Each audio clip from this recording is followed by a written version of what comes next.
Here's the windup. Fastball hit deep to right. This could be it. Way back there. Holy cow! Go. The Orioles and the Yankees. Take a look at the starting lineup. Joe Girardi's New York Yankees. They brought their whole infield starting lineup. Derek Jeter, Nick Johnson DHing, Mark Teixeira. You see the numbers put up last season. A-Rod, Robinson Cano, Marcus Timms, Randy Wynn, Francisco Cervelli, and Greg Golson makes the start in center field. Guthrie's ready to go. Here's Jeter, and we're underway. One pitch, one out. Luke Scott at first base. Let's take a look at our scouting report on Jeremy Guthrie, who throw line drives at people. Oh, no, actually, tough challenge tonight with the wind blowing out in the Yankee lineup. Last year led in home runs and in runs scored. Just pitch. Simplify it. It's a pretty good way to do it right there. And then you can see his numbers. Doesn't tell you the whole story against the American League East in 2009. 3 wins, 10 losses. 1-4 against the Yankees. And Guthrie will deliver down low as you take a look at Nick Johnson, who is the designated hitter for the Yankees this season. As we said, they have their starting lineup in the infield going, and Johnson will be their DH. They did not bring the starting outfield with him. Joe Girardi has done that this spring. He's kind of moved infielders, outfielders around in spring games. Yeah, they play 3 games in a row, and then they get a day off. They stay home. We saw that Yankees losing to the Orioles 8-0 last Thursday. Didn't see the outfielders. That'll miss down low. This is a big start for Guthrie. He was supposed to have gone yesterday, rained out. So he gets to start against the Yankees here as the spring has been rocky for him. He's had a tough time overall in the spring starts. Outside corner for a strike. So this is the one that should tune him up for his regular season start in game number 2. And for all concerned with the Orioles, Cronet's pitching coach in particular, they want to see a good outing. So he feels good about himself going into the regular season. Johnson will draw the walk. He is on at first base with 1 away. Take a look at the defense behind Jeremy Guthrie here at Ed Smith's field. Reimold, again, as Gary Thorne told you, nursing the bone bruise now that he had the Achilles taken care of. Jones, Markakis, 2 Gold Glovers, at least they should be, around the outfield. Tejada at third. That's going to be a Teixeira base hit. Johnson will stop at second. Markakis. And Teixeira's on with a single. He goes after the first pitch as the Yankees have come up swinging here in the first inning. 2 on and 1 down for A-Rod. Yeah, what they're looking for is just something up in the zone. What Jeremy Guthrie does about as good as anybody when he is pitching well. And something he didn't do that well last year is just sink the ball. He's got a great 2-seam fastball with good velocity. Slider got him in trouble. Does have a changeup. That's what Teixeira just served into right field. A-Rod's had a really good spring, hitting at .303. He's delivered a home run, has 8 RBIs on the season, 10 for 33 at the plate for A-Rod. And he will take the pitch down low for a ball. Got an RBI chance here against Guthrie. Jeremy Guthrie, 7.47 ERA here this spring with an 0-3 record. He's given up 27 hits now in 16 innings work. Breaking ball will miss outside. He has walked 9, and the home run ball, which has bothered him, he's given up 3 home runs in the 16 innings this spring so far. And now you get into a fastball count here to a good fastball hitter out over the plate. A-Rod will chop that one foul, and a 2-ball 1-strike count on Rodriguez. As good as Alex Rodriguez is, if you make your pitches, in other words, you can keep the ball down, you can stay away from his power, which he can hit pretty much any pitch out, you have a chance, even though he runs well, to get out of the double play because he hits the ball so sharply. So make a good pitch, hope you get a grounder to one of your infielders. 2-ball 1-strike count with 1 away on him. Fastball inside. To take a look at center field, I was just noticing tonight, Adam Jones has been asked for the regular season to try and back up a couple of steps by the Orioles. John Shelby working with him. Well, he's backed up tonight, and one of the reasons is you got a 30-mile-an-hour wind blowing out to dead center. That will back up the outfielders. A-Rod on a nice breaking ball and a 3-ball 2-strike count with 1 out. Yeah, 94-mile-per-hour fastball, and what did he do? Now watch the location right here. Glove down. The ball just, filters down. Good sink to it. Been blowing like that all day. Oh yeah. 3-ball 2-strike count, and a good pitch got him down and in. Big strikeout with 2 on. Now there are 2 away. Well, one of the Orioles advanced scout, terrific pitcher Bruce Geeson, told Jeremy before the game, he said, just feel like there's a plumb line right from where you release it to the knees. Let the ball sink, and that's exactly what he did there. Terrific pitch. That'll bring up Robinson Cano. Cano is batting in the number 5 spot here in this game, and that's probably where he's going to hit during the regular season. As the Yankees say, it is time for Cano to take the next step. And that's regarding his positioning in the lineup offensively, so he'll hit behind A-Rod. That's the plan this season. He had been down further in the order for the past couple of years, but they think he's ready to take over that role, and so does he. Well, he hits lefties. I mean, he hit over 300 against left-handers. 10 of the 25 home runs he hit last year. The only thing he did not do well last year was runners in scoring position, a little over 200 to 207, and that's because he expands the strike zone. He has great bat control.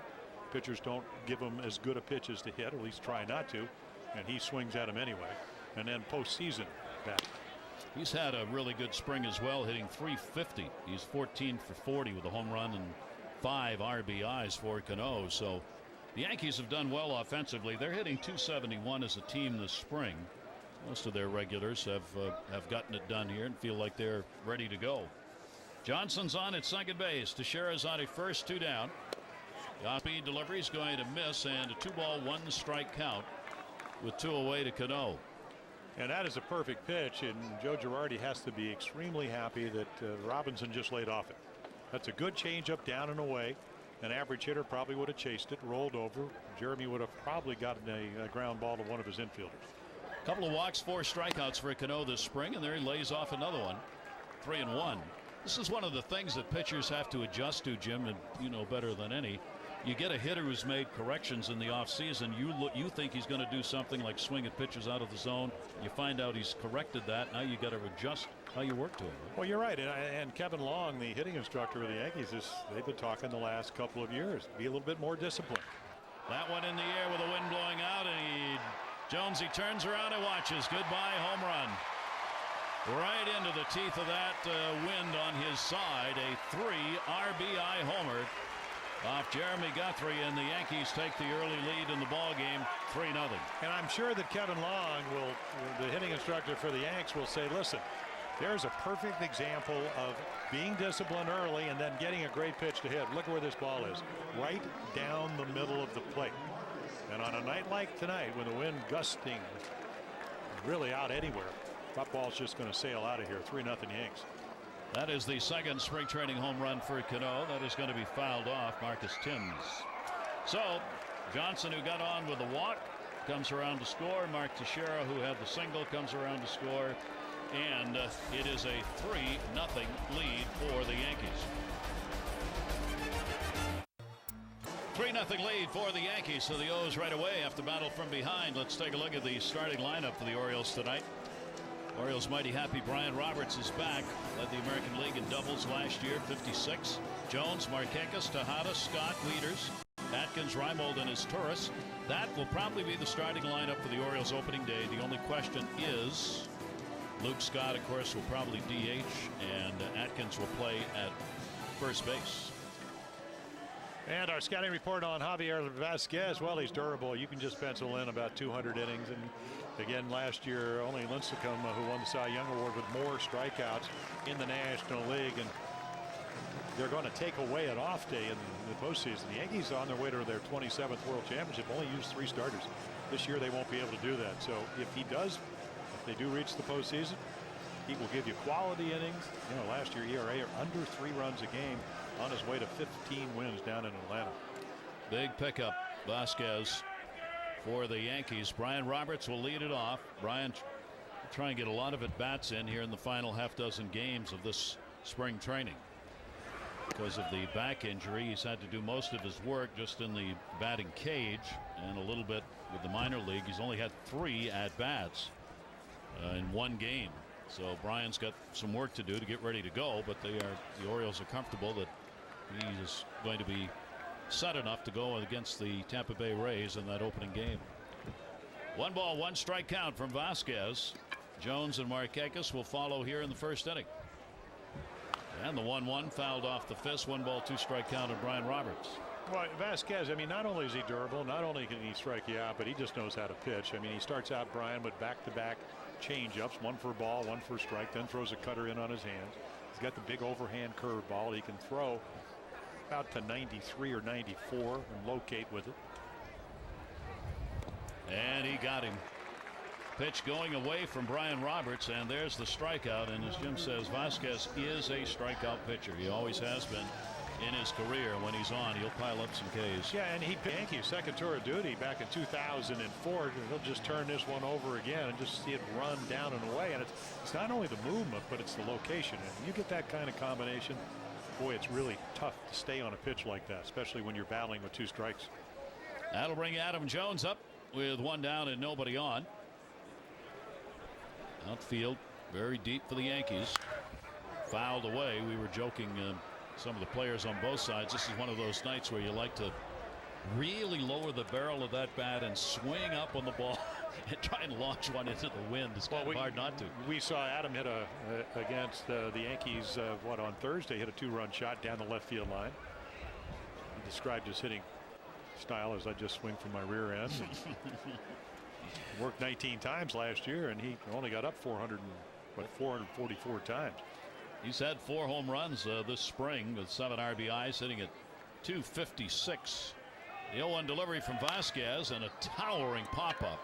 These will be fun for everybody. It's going to blow it out to left, and far enough for Marcus Timms to come get it. You see the smile. He's looking at Jeter. Jeter started out, thought it might have been a ball for him, but there was no way. Well, it's kind of a night where you got a tasty cheeseburger and everybody's run right after it. Make sure they don't miss it, because the ball's going to go all over the place.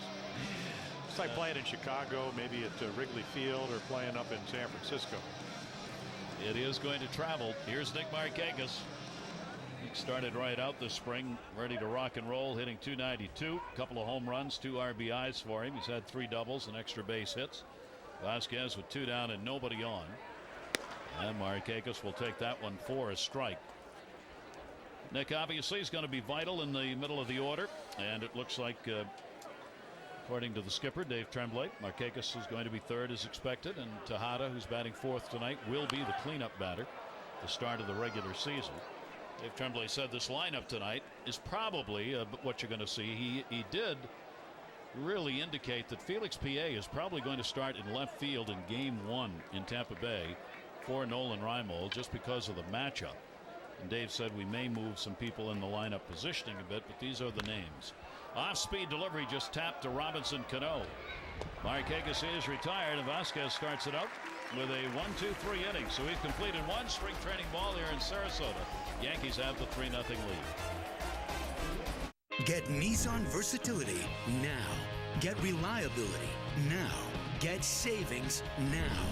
This is Nissan Now, a sales event with our best deals ever on our strongest lineup ever.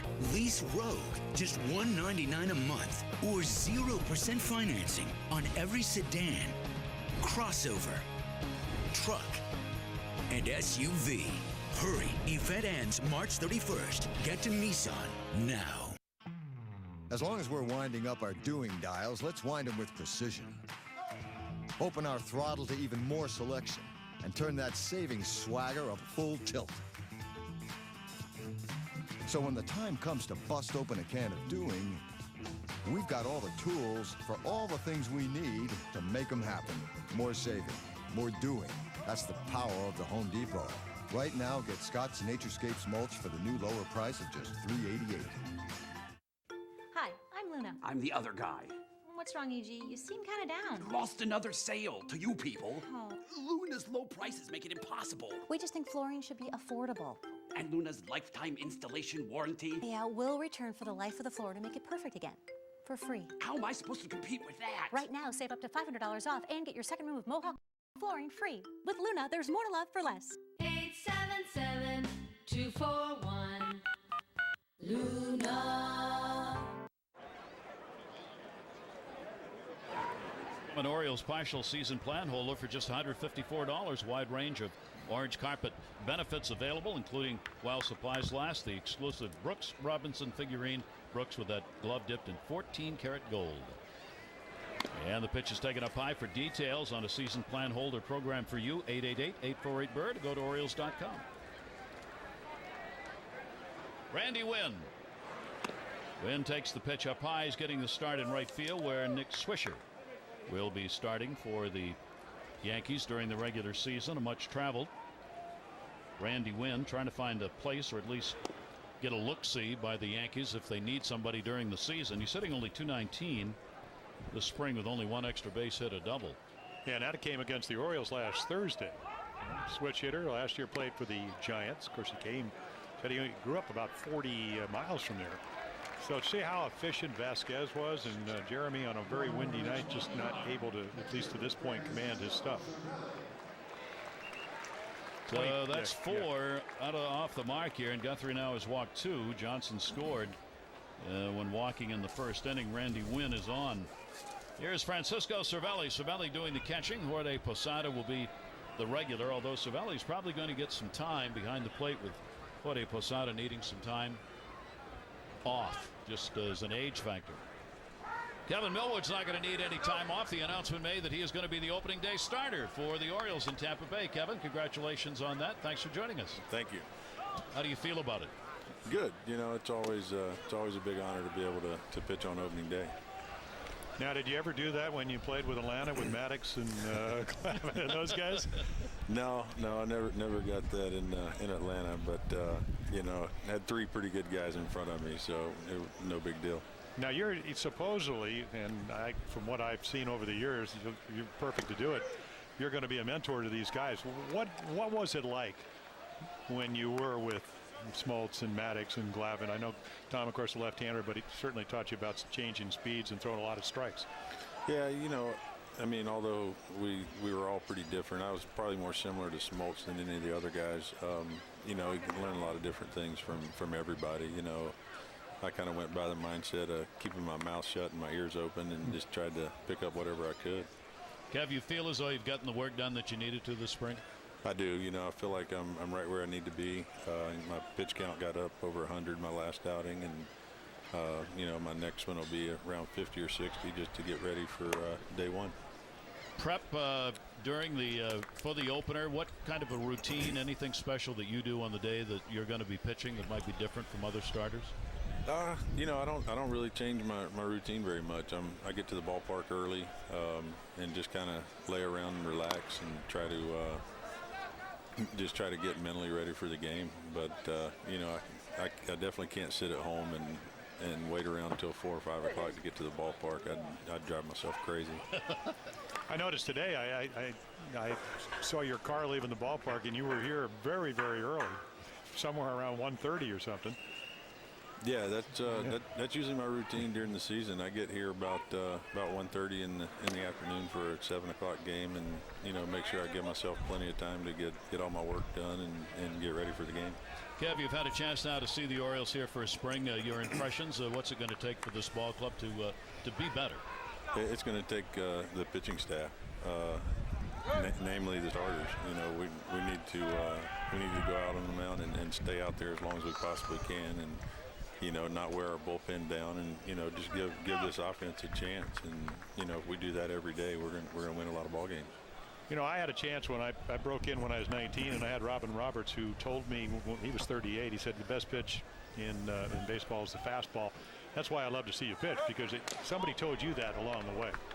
Yeah, you know, when I first signed professionally, Bill Fisher was the minor league pitching instructor with Atlanta, and you know, he loves a 4-seam fastball, and he makes sure that you know that he loves it, and you know, and that's, I've kind of lived by it my whole career. You know, I go out and I use my fastball, and I know that if I use my fastball, it's going to make my breaking stuff a lot better. 2 on here as Wynn and Cervelli have both drawn walks from Guthrie to start the second inning. Greg Golson is making the start in center field and batting in the number 9 spot. Kev, you look at the East, and we talk so much about it, I guess maybe too much about, because the Yankees and the Red Sox are in it, and Tampa Bay with a good ball club. Is it a special challenge for a pitcher? Is it a tougher division? Well, there's definitely some of the best hitters in baseball are in this division, and you know, I think anybody wants to challenge of facing the best, and that you know, so it makes it exciting to be able to face these guys so many times. Does it change the way you pitch? Dave Duncan, who's with the Cardinals, said there's not one team in the National League that is disciplined as the Yankees and the Red Sox. No, I mean, I've faced these guys quite a few times in my career, and I'm not going to change the way I pitch. I'm still going to go out. I'm going to try to pound the zone with my fastball, and try to keep them off balance with my breaking stuff. Like you said, I think the best pitch in baseball is a located fastball, and if I can locate it, I don't really care who comes up to the plate. Kevin, thanks very much for taking time to be with us. Congratulations on being named as the starter in the opener against Tampa Bay, and we'll see you soon. Thanks a lot, guys. All right. Kevin Millwood, the newly acquired, and is going to be the opening day starter as expected for the Orioles against the Tampa Bay Rays. Derek Jeter up with 2 on, 1 away. The strikeout, the second of the ball game for Guthrie. The first out of the inning. Jeter lined out to first, saw only 1 pitch in the first at bat, starting the ball game out. Guthrie, the 0-1. Jeter a chopper. This is going to be a tough play. It is a foul ball. I don't think Guthrie touched it in fair territory, and that is the call. Home plate umpire Tim Welke right on it. Guthrie tried to touch it, but he didn't. Well, yeah, I would like to think after going to Stanford the sensible thing, because you're not going to have a play. No play at third, no play at first, that you just don't catch it. I think it hit his foot. Might have hit his left foot. But it is spring training. Yes. And but again, there's no way to make a play. The one thing about Derek Jeter, now he's going to come into the season with 2,747 hits. They're figuring he's going to get to 3,000 the middle of next summer if he stays healthy. But the one thing about Jeremy, he matches up pretty well because he's got the 2-seamer. But the only pitch that I've seen him have trouble getting to is that sinker down and in. Everything else, that's why he's got 2,747 hits. Exactly. The 0-2 delivery time, breaking ball outside. We mentioned in the game the other day against the Yankees, it is somewhat of an irony that Derek Jeter would be playing in the final year of his contract, and they have not started contract talks. The manager is in the final year of his contract, no talks. And the closer, Mariano Rivera, final year of the contract, no talks. Play is going to go to second. Scott gets one. No play back to first base. So they will get the force out at second base on Cervelli. Wynn will move over to third, but there are 2 down now. Yeah, Luke Scott, he'd like to be playing left. He does play first. Garrett Atkins getting the night off.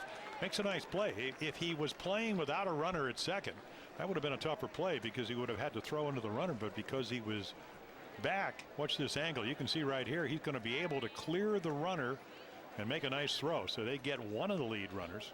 The other runner going over to third base. Luke Scott wants more playing time. We've talked about that this spring. He talked about it in the offseason. He wants to be on the field more rather than just the normal DH. The likelihood is that is not going to happen. But he has gotten some time in at first base. Has gotten some time in the outfield and left field. But still, Luke Scott's the DH. Here, and speaking of DHs, here is Nick Johnson. He walked and scored in the first inning. 2 down now. Runners on at first and third. And Johnson will take the fastball up high for ball 1. Yankees come into this 10-13 on the spring. The Orioles are 10-14 this spring. These teams are going to play 4 spring training games. This is the third, with the 2 teams dividing the first 2 meetings. 1-0 in the long look. Inside to Johnson, and a 2-0 count. Well, you get an idea of how good this lineup's going to be because they had 3 players, or at least 2 players for the Yankees last year that got on base more than 40% of the time. Jeter and A-Rod. And Johnson got on at 42%, even more than Jeter and Alex Rodriguez. He's another very patient hitter, Jim. Huh? And he always was. He had wrist problems when he came up. A-Rod hits for power, but not that Nick Johnson can't hit home runs, because last year, 24 doubles, only 18 home runs. But he can just hit, and he can hit lefties, and he can play first base. So if you want to rest Teixeira, you don't lose anything with a glove. And we see one of the problems that Jeremy Guthrie has had last season. It's that pitch count. Here it goes again. It's just mounting up here. 3-ball, 1-strike count, 2 down. Runners off first and third, and he'll catch the inside corner to Johnson. And that'll make it full 3-2 with 2 down. So Jeter at first base will be running. Wynn is on at third. And the good news is, that's not good news, all those pitches in only 2 innings, but the velocity's up. He did not have good velocity in Jupiter against the Marlins. Breaking ball. Did he go? No. 3 walks in the inning, and the bases are loaded with 2 away. So you make a very, very quality breaking ball, 3-2, and then again, Nick Johnson, He's not a pull hitter, even though he can pull the ball, and he's just going to wait a little bit longer and just waits long enough to be able to differentiate between a strike and a ball. That's 13 walks now in 17 innings. So they are loaded with Wynn, Jeter, and Johnson. And they're not loaded anymore. Mark Teixeira, and that could be trouble. That may have caught him right on the elbow. You can see he is really upset. He started immediately to turn to the dugout. It will bring in a run here, but now the concern for the Yankees is where did that get Teixeira? Well, it looked like it got him somewhere on the elbow. See, and he turns in right in the back of the tricep. He does not wear, that protected. He will be now. Yeah, well, you'd have to wear them on both arms, and I guess a lot of hitters, they do it because if you got hit, that would have protected it, but for some guys, it's just a little more uncomfortable. And obviously his reaction, Jim, was one where he felt he had really taken a shot there and then maybe hurt. It hit pretty squarely. It didn't look like it got the bone. I mean, it just got the muscle, which will still hurt, but I think that's the fear for the David Yankees. Winfrey will come on to run and play at first base for Teixeira, and we'll try and get an update obviously on Teixeira. So a big inning here, bad one for Guthrie. He's issued 3 walks and hit a batter, 4-0 RBI. A-Rod right back to the mound, and that will take care of it in the inning. So it could have been a lot worse. 1 run scores on the hit batter. Yankees leave them loaded and have a 4-0 lead. Hi, you canceled your cable service? Finally. Good riddance. So Teixeira's out of the ball game. David Winfrey will stay in and play at first base for the Yankees. He played the other day at first. He's really an outfielder, but he's getting time this spring. Some first base work. And Teixeira's out of there being hit on the elbow. It'll be Tejada, Scott, and Wieters for the Orioles against Vasquez. 4-0 Yankee lead. They've got 4 runs on 2 hits. Got a run in that last inning on no hits. Miguel Tejada is going to be in the cleanup role as Dave Tremblay continues to make the announcements on where guys are going to be playing and who's going to be doing what with spring training coming to a close. So here's the cleanup batter for the Orioles, at least to start. Yeah, and he said he would, against right-handed pitching, love to have a left-handed batter right behind Tejada if he's going to hit fourth, or a switch hitter like Matt Wieters. Wieters, I would imagine, somewhere along the line this year will probably move back to where he was last year, hitting either fourth or fifth. Miggy takes that one to the gap in right center field. He got a lot of it. And that one is going to take a hop off the wall on his way to second base with a double. And the Orioles get their first base runner of the ball game. Tejada leadoff double here in the second inning. Well, he led the National League in doubles last year. 199 hits. Over 300. And then right there, a little cutter out over the plate. Who hits it better to center than Miguel Tejada? Set the all-time record for Oriole hits with 214. It seems like he can do that kind of like four-wheel drive. You just push a button and he's going to hit a line drive somewhere. So the Orioles will try and get their way back now, getting their first base runner. Luke Scott is playing at first base tonight, hitting .289 this spring with a couple of homers and 10 RBIs.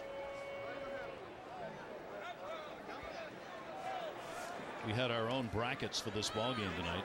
How many home runs were going to be hit with the wind blowing out at 25 to 30 miles an hour?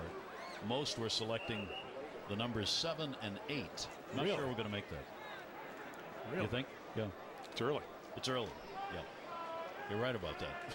And the wind's still blowing out. 0-1 count. Vasquez with a breaking ball. That one is going to miss on a 1-ball 1-strike count.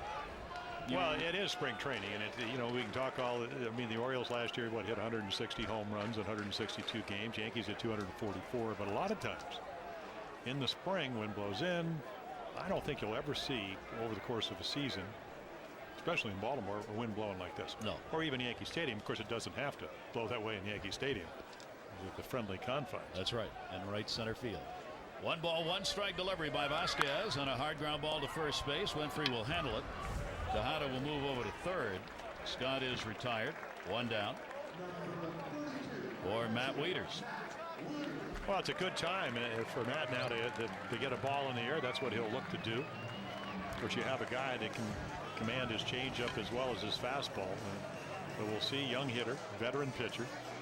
Even if you're ahead 4-0, you don't want to give up a run. Now the Yankees will play their infield back because of the scoreboard and because it's only the second inning. So it's a perfect RBI situation if you can get a ball up.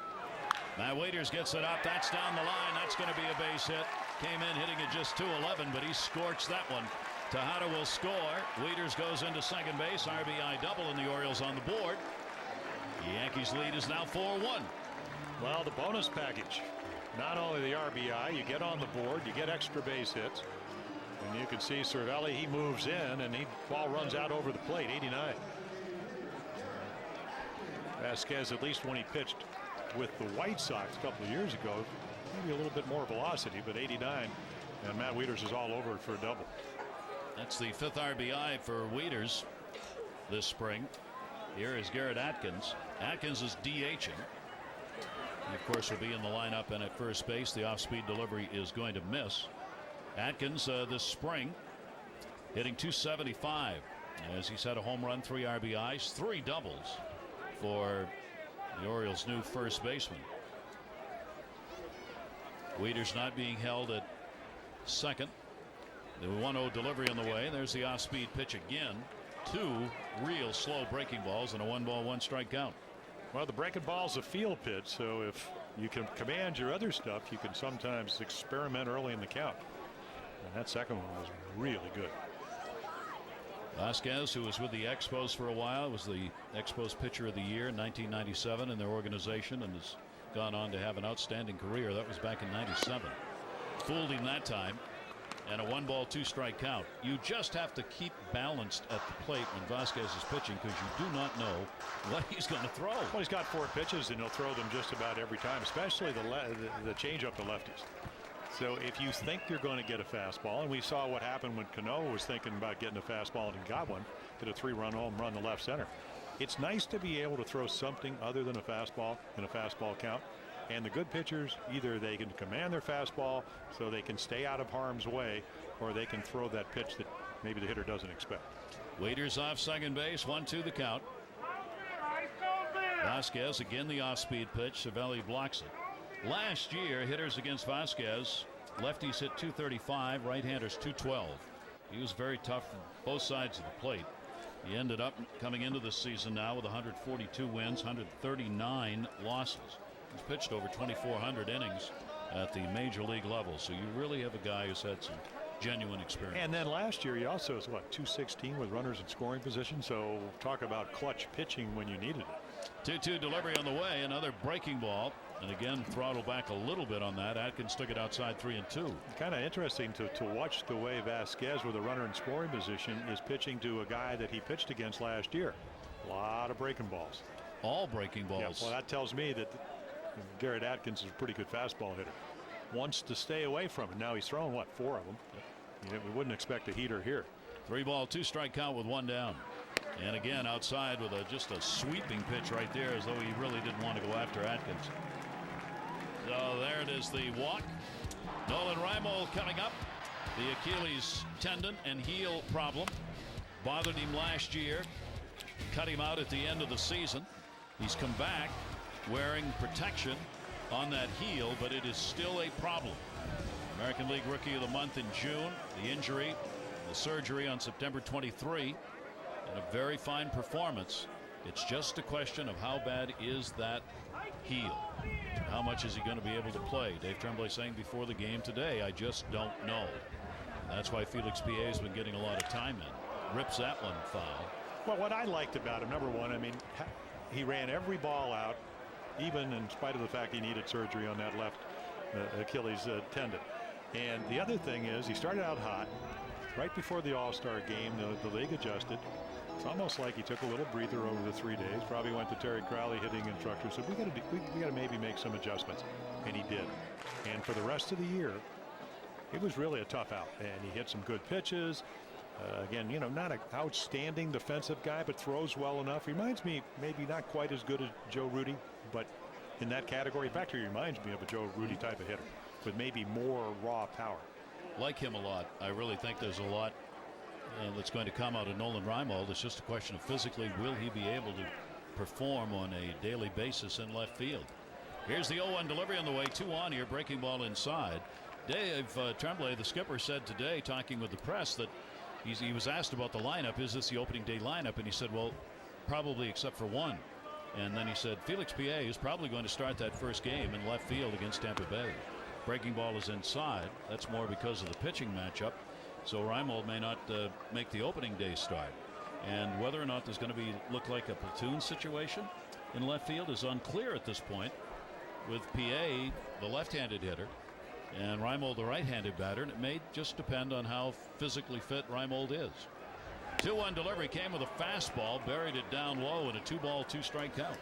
And even that's a somewhat mature approach at the plate, because that was a pitcher's pitch. That was down, kept it at the knees, better high ball hitter. I think the good news is for the Orioles is that PA has come so far in a year that even if Reimold can't play, you're going to put somebody out there that's a much better hitter and a better defensive player than he was a year ago. Yeah. You'd be a little bit nervous putting Felix PA swing, long swing, not very good roots to the ball, but that has changed in most cases. Got a 2-ball, 2-strike count with 1 down. Runners off first and second. Breaking ball, and he's way out in front of it. Fouls it off. That's Vasquez getting the timing of the hitters off again. That's what he lives on. You see the sellout crowd on hand here again tonight. And you see the two who are battling for that left field job. PA, of course, also gives you that outstanding speed when he's in the ball game. And if he can get on, he's always going to be a threat to steal a base. Something Nolan Reimold is not going to be doing. Not with that heel. 2-2 delivery again. Reimold again pumps that one foul. Nolan this spring hitting 176. His at-bats have been somewhat limited, but he's got it up to 34 now, which isn't bad this spring. A home run, 3 RBIs. So he has been able to get the time in. There was a while there early in spring training. Well, what, he was 0 for 21. Yeah, and that heel didn't look very good. But he had 4 multi-hit games in a row last week. So again, the timing getting a little bit better. 2-2 again. Orioles with 2 on here and 1 out, and the breaking ball is in the dirt. Reimold takes the count to 3-2. Wieters on at second with the RBI double. Atkins on at first base as he drew the walk. The first one surrendered by Vasquez. 3-2, 1 away. Do you want him running with only 1 out? I don't think so. Not a lot of speed at second. Why, when you're already 3 runs down, wind blowing out? I would imagine that they would stay put. They do. 3-2 delivery down to third. A-Rod's got it. Taylor made. Robinson cut out. And it's a double play. The Orioles will pick up a run. Wieters gets the RBI with a double, and the O's get on the board. The Yankees have a 4-1 lead. Fly ball to left field. There it goes. It is gone. Adam Jones hits it out. Tillman's pitched well. Berkey's pitched well. You know, that's our goal. You know, I'm just happy I'm not in Dave Tremblay's shoes right now, because it's definitely going to be a tough decision. And I don't think there is a wrong decision in whoever he chooses to pick. Well, you've made it a tough decision for him coming into camp. Many believe Chris Tillman would be the favorite, but you've really been the dark horse, come along and push the issue. Was that your mentality when I'm sure you did hear the buzz about Tillman being the front runner? I try not to read too much into that. You know, just towards the end of spring training, I like to pick it up a little bit more. Whether you go to AAA or the big leagues, you want to be more ready to wherever you're going. Right now, leading the team in strikeouts with 20. When you're striking people out, what is working for you? For me, it's definitely my off-speed pitches. I definitely like to get ahead with my fastball, but for me to put batters away, I need to show more of a consistent slider. And the changeup will come, but for me, this spring, my slider's been a complete 180 from last year. We know how devastating that four-seamer can be, that fastball for you, but last year you told me you were trying to learn to be a pitcher and not just a thrower. Is that what you're talking about? Is that what you focused on in this offseason? Yeah, I tried to incorporate a two-seamer. It's still a work in progress. I threw a couple last Saturday, and for me, it's being able to pitch inside also win ahead in the count is real big for me. All right, David, I know tomorrow will be a big day for you waiting that news. Hopefully you will get some sleep. Thanks for having me. All right, thanks a lot. Let's go back to Gary and Jim. All right, and the skipper did say it would be tomorrow. Cano goes down a strikeout victim, the third strikeout for Jeremy Guthrie. Marcus Timms popped out his first time out. Hernandez has a 3.0 ERA, 17 hits, 15 innings this spring. Nick Markakis in right. He's got that one. Timms is retired. Marcus Timms 0 for 2. 2 down here in the third. Well, he said all the right things. Very diplomatic, wasn't he? Well, he was, but I mean, if you're Dave Tremblay and you're managing the Orioles, and you led the American League in earned run average as far as most runs given up, 515 last year, it's a nice problem to have. When some of the guys that had a chance to pitch, and David Hernandez, he went 4 and 10, had some great games when he got his breaking ball over, but his mechanics were a little bit awry. They're much better this year. Same with Burkett. Same with Tillman. If Tillman doesn't make the ball club, he's not going to be 22 to April 15th. I would be very surprised if he's in the AAA very long, because he's got that kind of talent. Here's Randy Wynn, 2 down, nobody on, and he will foul that one away. It's also interesting, Dave Tremblay said today before the game he has talked to all of the starters for opening day already and told them where they will be playing and where they will be hitting in the lineup. So they know. He has not announced it yet publicly, but he has gone to the players and told them. That one in the air to left field. Will the wind. Grimo, look at that ball carry. Wow. Catch is made. Wynn is retired, and Guthrie has a 1-2-3 inning. Skipper looking on. Yankees up 4-1.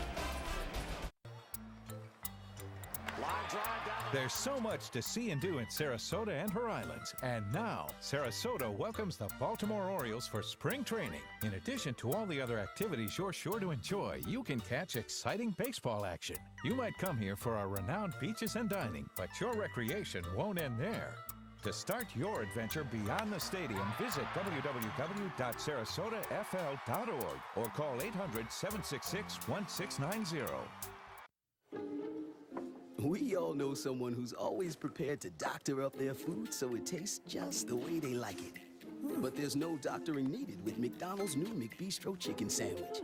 Juicy grilled or crispy chicken breast, perfectly seasoned and hooked up with deluxe toppings, plus white cheddar. But leave the sauce bottles at home, because you've got options like Creamy Ranch.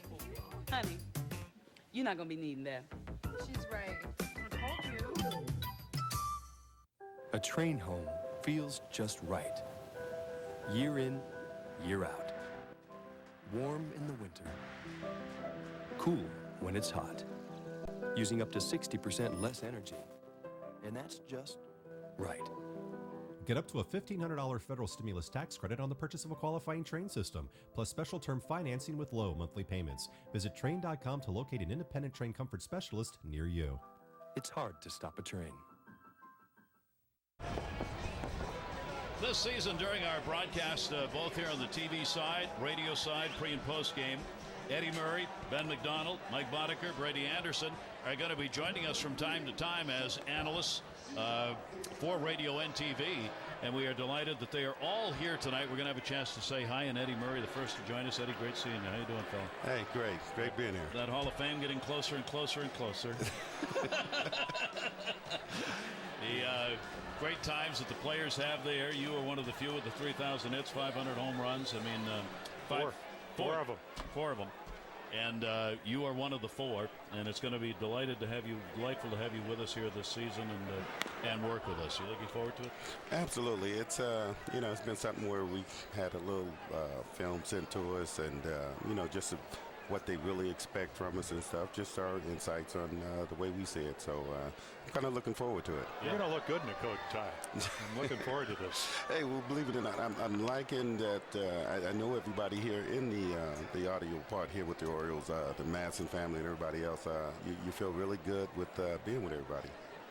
And really gets you closer to the game, doesn't it? When you get a chance when you're working broadcasting, it's a lot different than just sitting and watching the ball games. Oh yeah, we're downstairs trying to keep up with balls and strikes, and actually our scorecard's a little small, but we were trying to get back in the knack of doing that, and it's a little different. It's been a long time since I kept score. Yeah. And I think you actually, I asked you, I said, did you ever face Javier Vasquez? And you said, yes, you did. Yeah, he's got a nice little fastball, a sinker at times, but that little slider can be very tough to pick up. He's a guy that you really need some at bats off to feel comfortable. Good. It is Turris popping it up. Jeter's got it one down. I was going to say that was that little slider there. He's, like I said, it's a pitch that you just don't see very well. You don't see him getting on top of it to make it, with that little slider. We were talking about it as a hitter. It's got to be very tough to have good balance against Vasquez, because you just don't know what he's going to throw next. Well, yeah, he's short arms. It takes a while to get comfortable off of him, and you know, once you get that comfort zone and taking a few pitches pretty good, then you start to, you know, have some decent at bats off of him.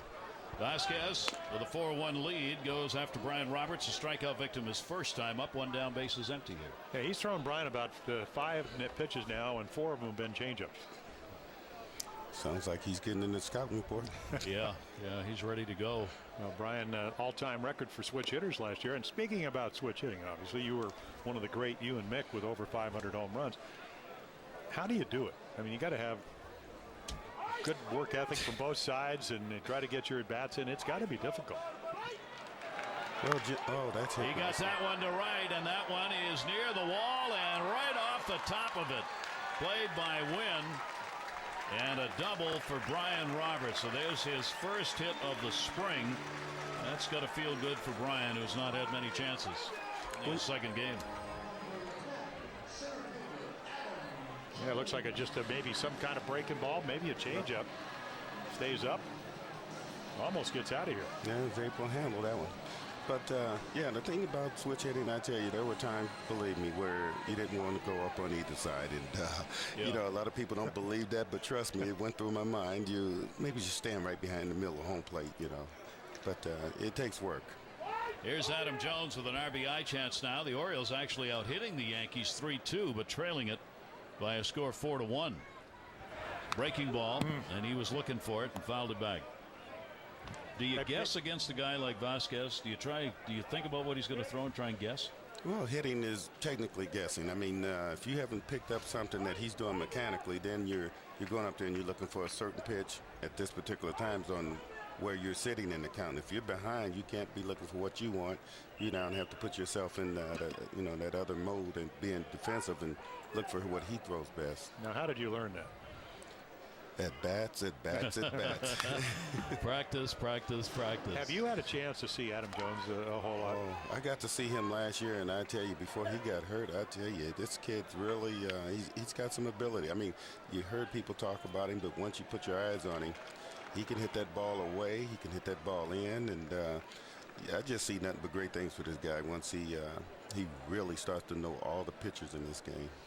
0-2 count on Adam Jones. He flied out to left field his first time up. 1 down here. Runner off second for the Orioles. Off-speed delivery will be tapped foul back into the seats, and a 2-strike count on Jones. Now I think it would be safe to characterize Adam Jones as a pretty aggressive hitter.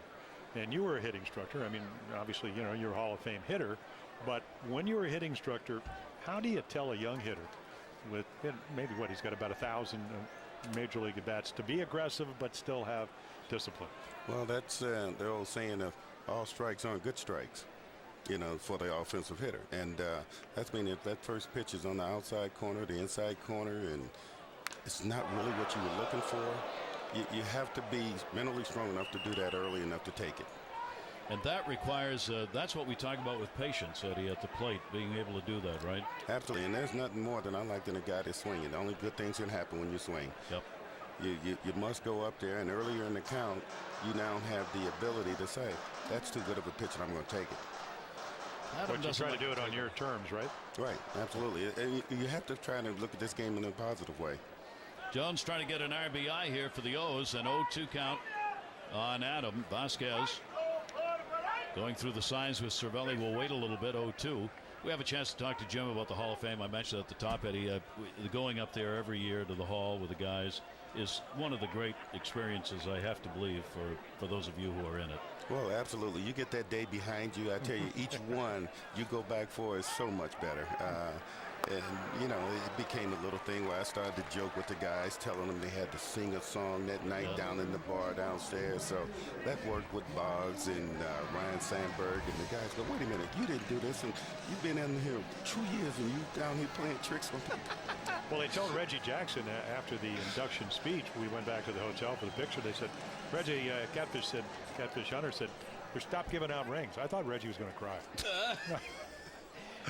Guys have no mercy. Oh, well, he believed him, and Reggie's not that gullible a guy. Yeah, they love the freebies. They do, yes, indeed.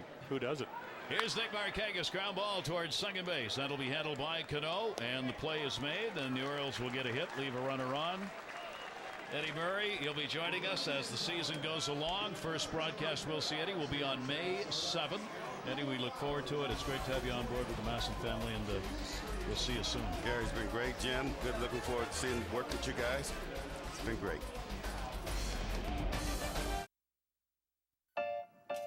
Achievement starts small and dreams big. Achievement makes big moves and takes baby steps. It helps you keep the lights on, and it knows when to turn them off.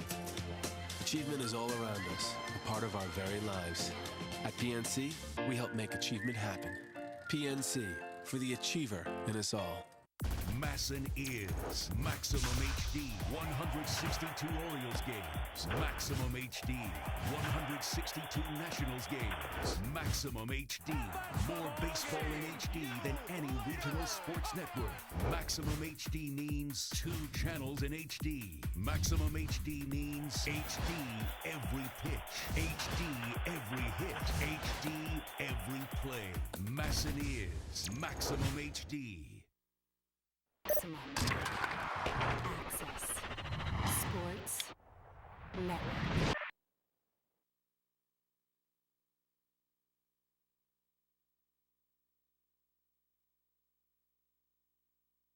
Masson is. Every home run in HD, every game in HD. The Orioles play the Rays starting April 12th on Masson 2 and Masson 2 HD. Be there. Jeremy Guthrie retired the side in order in the third. A 4-1 lead for the Yankees as we go to the fourth inning. 4-2-0 for the Yankees, 1-3-0 for the Orioles. Francisco Cervelli leading it off, drew a walk in the second inning. 3-run homer by Robinson Cano, the big blow in the first. And then a hit batter, Mark Teixeira, with the bases loaded, the other run, and Teixeira had to come out of the ball game. And a ball that hit him on the elbow, and we have not had an update from the Yankees. Here's the 1-1 delivery on the way, and that is a strike taken. The new bench coach for the Orioles is Jeff Datz, last 3 seasons with the Cleveland Indians in that role, and Jeff now joining the Orioles and joining us here. Jeff, thanks very much. Welcome to the Orioles. Thank you very much. Nice to be here, and appreciate you having me. 1 ball, 2 strike count. Pitch will be taken. Jeff, bench coach, what exactly is the role that you will have in the Orioles situation? Well, I'm in here as bench coach to help Dave and the staff any way that I can. We'll, prepare our ball club each and every day to go out and hopefully win a ball game and prior to the game. And then once the game starts, as situations come up, we'll talk about them. But prior to, we'll run the game together and converse and discuss things as they go. And yeah. Oh, another one, and that may have caught him on the wrist. Cervelli, that's the second hit batter by Guthrie. Well, that's what happens with 2 strikes. Cervelli almost hit 300, 298 last year. Now watch him with 2 strikes dive in a little bit, and then the ball just backs up. It's a breaking ball that doesn't break, it spins, and then it gets that and clips that back arm. So again, not what you want to do on a 1-2 pitch. It looked like it missed the wrist. Jeff, those are the incidents we've had here with Teixeira and now Cervelli, that ball clubs in the last week of spring training just are praying players don't get hurt. That's exactly right. That's exactly right this time of year. You don't want injuries any time of year, but particularly the last week of camp as you're gearing up and obviously getting guys more playing time and playing 9 innings. You don't want to see that happen.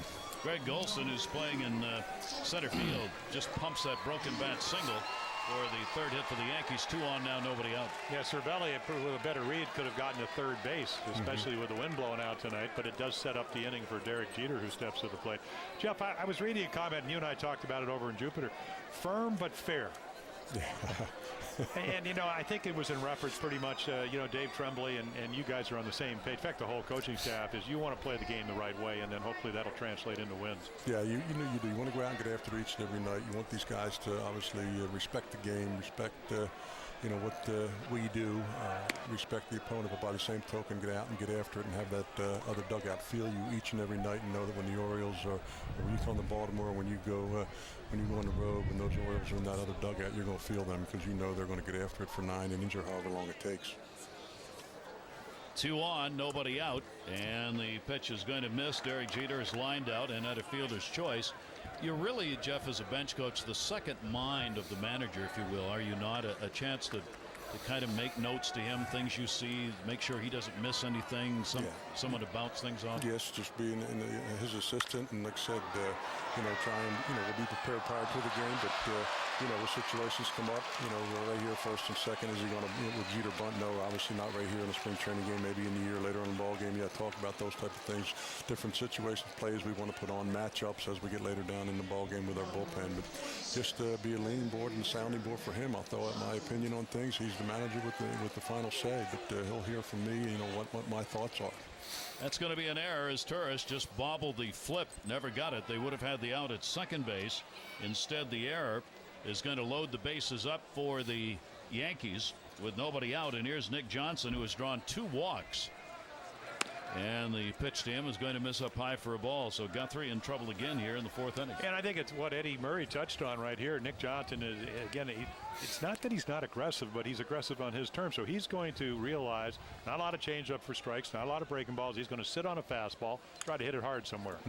Right there. Yep. Now, Jeff, you know, the one thing I think a lot of people don't know the role of a bench coach, and you did talk about it, but preparation is such a major part of this game. It's not like all of a sudden that you say, well, you know, this guy's going to bunt or whatever. You guys have already gone through that, and you're prepared as a ball club. Yes, absolutely. The advance report we'll obviously go over the first day of the series, but each and every night we'll have pitchers catchers meeting, and you know, in our individual areas, you know, myself with the catching and Juan with the infield and T-Bone with the outfield, and obviously Rick and Alan with the pitching.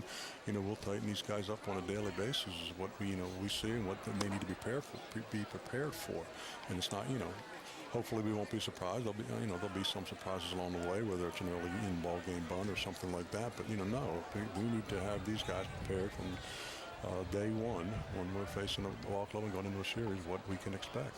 2 ball, 2 strike count here. Bases loaded for the Yankees with nobody out. Johnson takes it, and it's a called strike 3. Big out for Guthrie, his 4th strikeout. Yes, it is. Well, yeah, it's about a game about, and Jeff, you know this as well as anybody as a former catcher, can you make a quality pitch against a quality hitter? That's it. And he's able to get that breaking ball just on the knees. You can see our pitch track, that red glove. You know, speaking of catchers, Jeff, you know, cover of Sports Illustrated, Matt Wieters. Got to be pretty nice to have that kind of prospect to work with. Sure. That's what I say when I was brought on board here. A couple of my baseball friends and people in general, I'm like, hey, I'm going over there hoping I don't screw him up. But he's a special guy and a special talent, and you know, it's been great to work with him. And you know, in my past years in Cleveland, I've been working with the outfielders with Joel Skinner, the catcher. So obviously, when I heard about the position being open, you know, to get a chance to work with catchers, that was really, you know, an intriguing part of the job. I mean, you know, the bench coach and work with the catchers and then to coordinate spring training. It's like, yeah, that's right up my alley, and they're very thankful that Dave and Andy brought me over here, and the staff's been great and the players have been great. So I'm very excited to be here and looking forward to you know, a great season, and obviously looking forward to the challenge with the division. All right, Jeff, we really appreciate it. Great to have you on board. We'll look forward to talking to you as the season goes along, and thanks for taking time tonight with us. Thank you, guys. Good talking to you and too. Appreciate it. You bet. Jeff Dance is the new bench coach, and as he just said, we'll be working a lot with the catchers as well. A 1 ball, 2 strike count, 1 down. Sacks full for the Yankees, and a fastball just misses outside. David Winfrey's getting his first at bat. Winfrey came on for Teixeira, who was hit by a pitch in the elbow and had to come out of the ball game. So here's your new first baseman. He's hitting .286. No home runs, couple of RBIs on the spring for Winfrey. Cervelli, Golson, and Jeter the runners, and that one is going to be foul back, and it stays at a 2 ball, 2 strike count. Yeah, we saw him last Thursday. There are the pitches, and you could see Jeremy Guthrie only in the 3rd really commanded his stuff. But when you look on deck here, and it's hard to avoid the guy, and that's Alex Rodriguez. This is a minor league hitter that, if you watch the game last Thursday, struck out on a good breaking ball. See if he can pull one off here. Fouls that one off the end of the bat. Golson's going to be in the minor league system for the Yankees, but they really gave him a good look here in this spring. They like what they see and wanted to give him a chance to play against a lot of the major league teams. So Girardi shuffled him in at first base in order to give him more playing time rather than getting him in the outfield. 2-ball, 2-strike count. Winfrey chops that one off the end of the bat. Scott bobbles. And Guthrie over to cover to get the out. It'll be an RBI for Winfrey on the slow roller, scoring Cervelli from third base, and a 5-1 lead now for the Yankees. So Luke Scott's going to no play at home, so just make sure you get an out. Make sure you catch it or at least block it, which he does. I mean, that's just not much confidence down there at first base for Luke, and that's one of the reasons trying to get him into games even though he wants to play in the field. Well, I think he's a much more adequate left fielder than he is first base. And, you know, every once in a while you may put him over there, though. And, you know, it's kind of like what, remember, well, you did the games, Kevin Elster, and then you had Howard Johnson when Gooden, who was a fly ball pitcher, pitched. Howard Johnson plays shortstop when Darling, the ground ball guy. That one hit by A-Rod to right center field. Jones is back. Adams got room and puts it away. So 1 run in as the Yankees take advantage of an error that extended the inning and have a 5-1 lead. If you need to choose a hospital for heart bypass surgery, you should know there's a procedure called beating heart bypass, which allows us to perform delicate bypass surgery without stopping your heart. It's pretty incredible. And the team at Union Memorial Heart Institute does more beating heart bypasses than any other hospital in Maryland. That should help with your decision. We are the heart specialists. Get Nissan quality now. Get safety now. Get savings now. This is Nissan Now, a sales event with our best deals ever on our strongest lineup ever. 0% financing on every sedan, crossover, truck, and SUV. Plus, lease Altima, $199 a month. Hurry, event ends March 31st. Get to Nissan now. Last season, I earned the title All-Star. So what? I'm not working to be called Gold Glove winner or All-Star. I'm working for the title World Champion. When I earn that, I'll rest.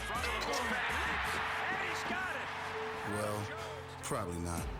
For tickets, call 888-848-BIRD or visit Orioles.com. Orioles baseball on Masson is brought to you by Union Memorial Hospital. Trust the specialists at the Heart Institute at Union Memorial Hospital. By Reebok, introducing ZigTech from Reebok, the energy drink for your feet. And by Train.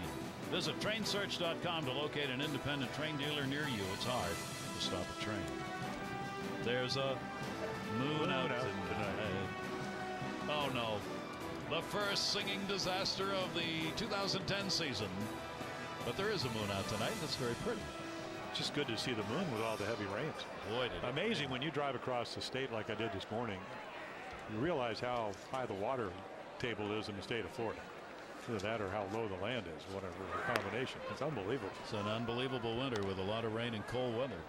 Here's Miguel Tejada, double in the second inning, scored on another double by Wieters. The lone run for the Orioles, trailing 5-1 against the Yankees. Javier Vasquez.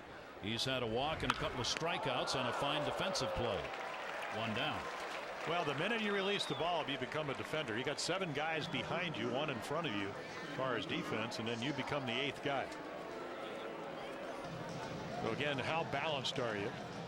Are you following the ball all the way? It looked like a changeup. And again, you were talking about starting with Montreal. Felipe Alou, who was managing, we went up there to play probably late 90s. He said this kid, not only can he field, but he can also hit. He can do all the things that you want from a National League pitcher.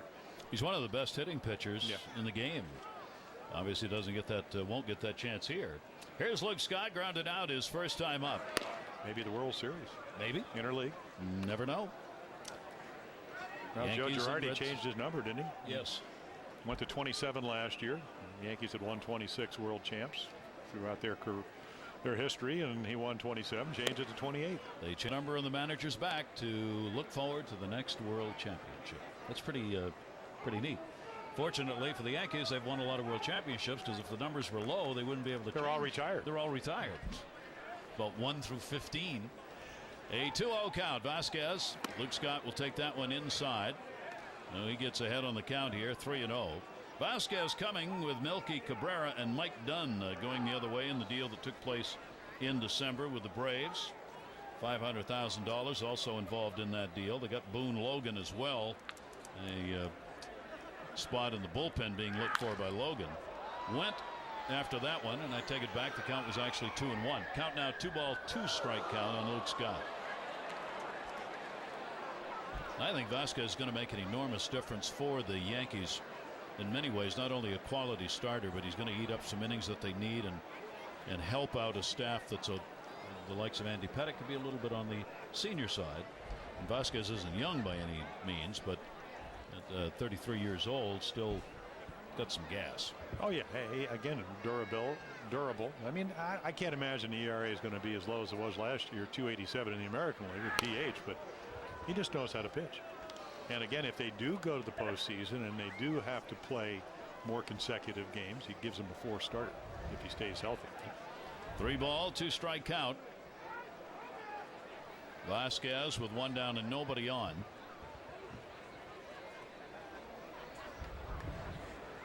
Full count delivery, off speed. Wouldn't you know it? That's what we were talking about. Cano will make the play and an easy out. You know, a lot of pitchers aren't going to throw that in that situation. The Orioles have announced their 2010 promotion schedule, packed with a lot of great giveaways, special events, including the Matt Wieters T-shirt Tuesday on April 13, Miller Lite Floppy Hat Nights on June 11, the Real Street Staffing Brooks Robinson Jersey Night on July 17.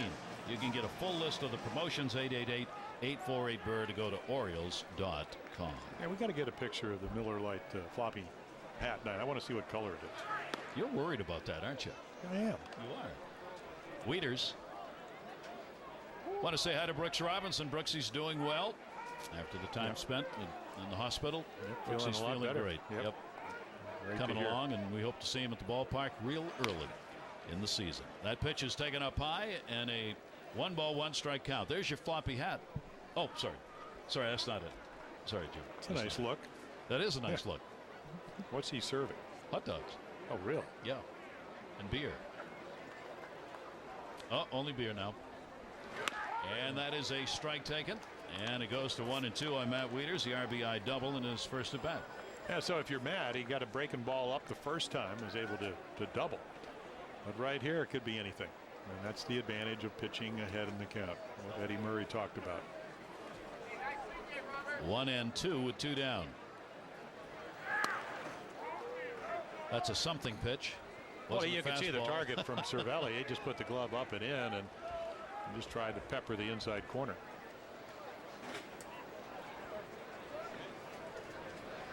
Two balls, 2 strikes on Matt Wieters.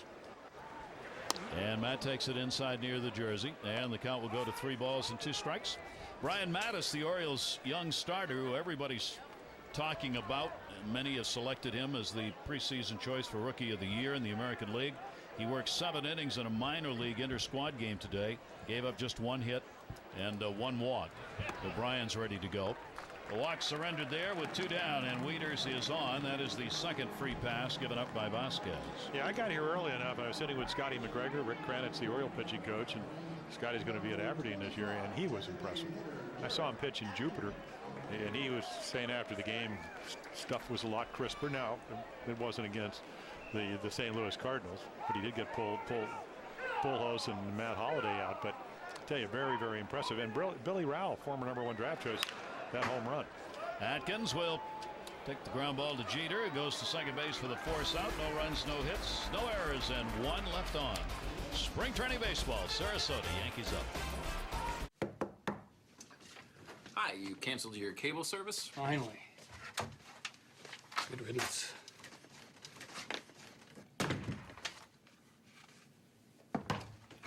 Hi, I'm from Xfinity, here to tell you about our exciting new Xfinity service. Is this a joke? No, sir, Xfinity is not a joke. It's an exciting new brand that we just invented when we wanted. Don't be fooled. Xfinity is Comcast, and Verizon Fios has 4 times more very satisfied customers than Comcast. This is beyond cable. This is Fios. One swing can would be an avenue you'd want to go for. No, I really didn't. I mean, I enjoyed the game. I like sitting on the bench and talking baseball. That's kind of what broadcasting is. And for about the last 4 or 5 years, you know, back home in Louisiana, I've been covering some LSU baseball with a local network there. And so it's been a lot of fun, and I'm kind of looking forward to this. It's going to be a lot of fun. Now, I remember back in 1989 when you were drafted, the amount of hoopla around your drafting. And do you relate to a guy like Matt Wieters on the team? We see him on the cover of Sports Illustrated. He's the first-round draft pick. How did you deal with those expectations back then, and what would you say to Matt? Well, honestly, they bothered me at first. I mean, I was a 21-year-old kid when I came up, didn't quite know how to pitch, and knew there'd be a learning curve for me as far as learning how to pitch at the big league level. Thank God a guy like Rick Sutcliffe came along, and I think a guy like Kevin Millwood's really going to help this staff out with a lot of young pitchers. He'll be a big piece of their maturing process. But, you know, if I could say one thing to Matt, I would tell him just to kind of be himself. Don't try to do too much. Don't listen so much to what the media and the other people are saying. Everybody knows he's got a lot of talent. He's going to be there one day, but it's going to be a learning curve for him. And I think he's going to fail. He's going to succeed. But in the end, probably after 400 or 500 more at-bats, I think he's going to get it. And obviously, he's ultra talented. He'll do well before it's all said and done. Now, Ben, I have to say this is a thrill for me because I was at your 1989 professional baseball debut in Class A Frederick. Yes. I promised you before the broadcast I would tell the viewers I was 25 at the time, but I was 11 years old wearing my baseball uniform because you got in free to the Keys game. That's right. You at that game, though, that was your first time on a professional baseball field, albeit it was a Babe Ruth League-sized field. What do you remember about that day? I think one thing that sticks out in my mind more than anything is so many people showed up. There was actually people sitting on the warning track from right field to center field all the way. They actually put chairs on the warning track. I remember turning around and looking. I was like, my gosh, there's really people on the field and we're playing a baseball game out here. So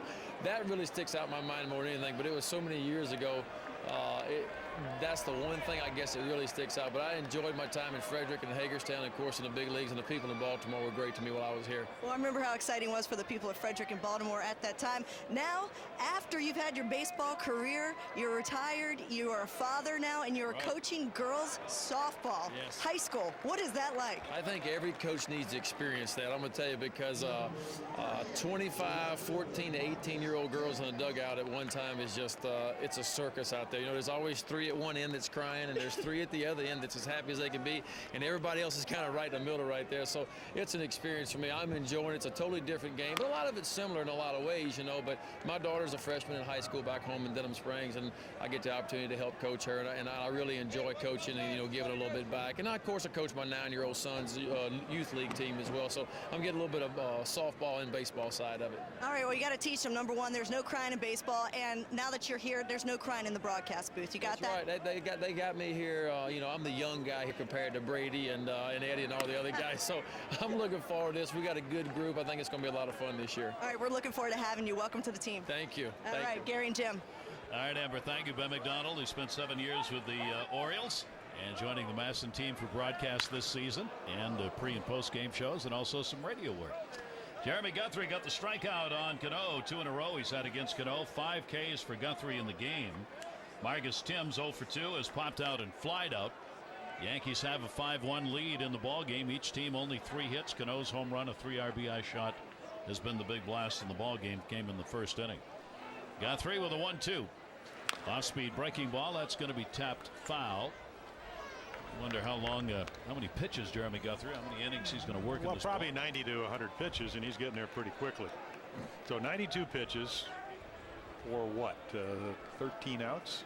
That's a lot of pitches. Yep. Of course, the Yankees have something to do with that lack of command, maybe. There's back-to-back strikeouts, but it took about six pitches to each batter. Cano and now Timms. 6 strikeouts in the game.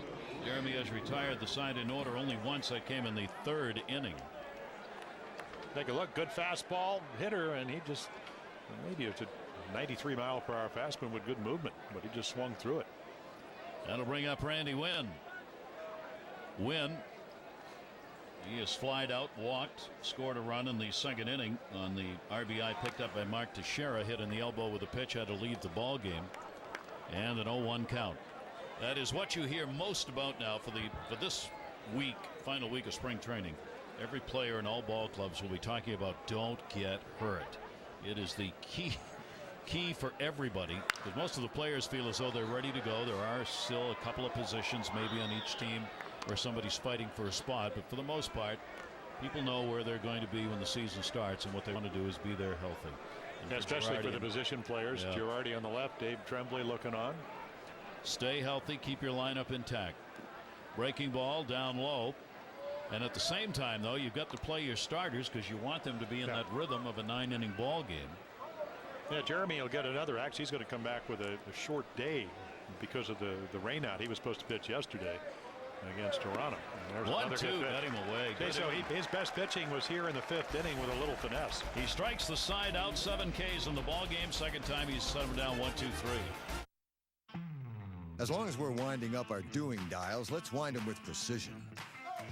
Open our throttle to even more selection and turn that savings swagger up full tilt. So when the time comes to bust open a can of doing, we've got all the tools for all the things we need to make them happen. More saving, more doing.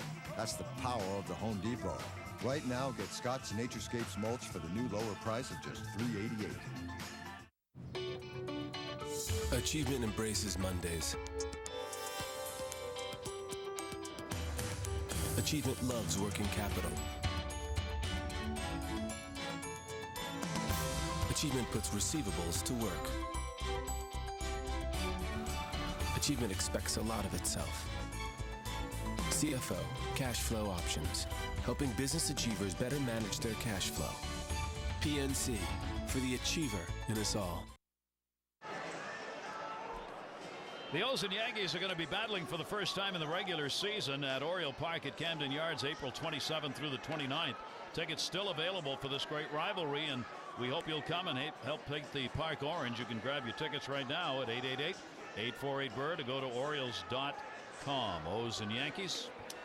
And as we've said, the schedule is tough. Nick Markakis talking with Nick before the game today, and Nick said, boy, what a beginning. We're going to be a stretch where they play the Red Sox and Yankees 12 consecutive games, 17 division games in the month of April, and that's the most division games they'll play in any one month. So the Orioles will have the best of that American League East up against them. They open up, of course, at Tampa Bay with the 3-game series. Orioles will be, the season opens on Sunday, of course. Red Sox, Yankees. Second opening day for other clubs will be Monday. And the Orioles actually open on Tuesday, which will be the third opening day for another set of ball clubs. These are the starters for the Yankees, who will try and defend their world championship. With A-Rod and Jeter anchoring down that left side. They have been more vocal with one another this spring than any other time I've seen. I mean, the two of them have just been chatting a lot out there in the field. There used to be a lot of stories written about how they didn't like one another and didn't talk to one another very much. But this spring, I mean, they've spent a lot of time on the field just being guys talking to one another. 1-0 delivery is going to be taken for a strike. Reimold is Turris and Roberts up. Yeah, that all started, I guess, with that Esquire article where A-Rod said that Jeter wouldn't know what it's like to have to carry a team. And that, yeah, I think he does know what it's like to carry a team. Especially this team. Oh, yeah. Good news on Mark Teixeira. It is a right elbow contusion, no x-rays taken. So that's about the best that he could have hoped for. Now, you know it hurt, but it hit him pretty squarely. Yep. That's good. Here's the 1-2 delivery on the way. Sidearm that one.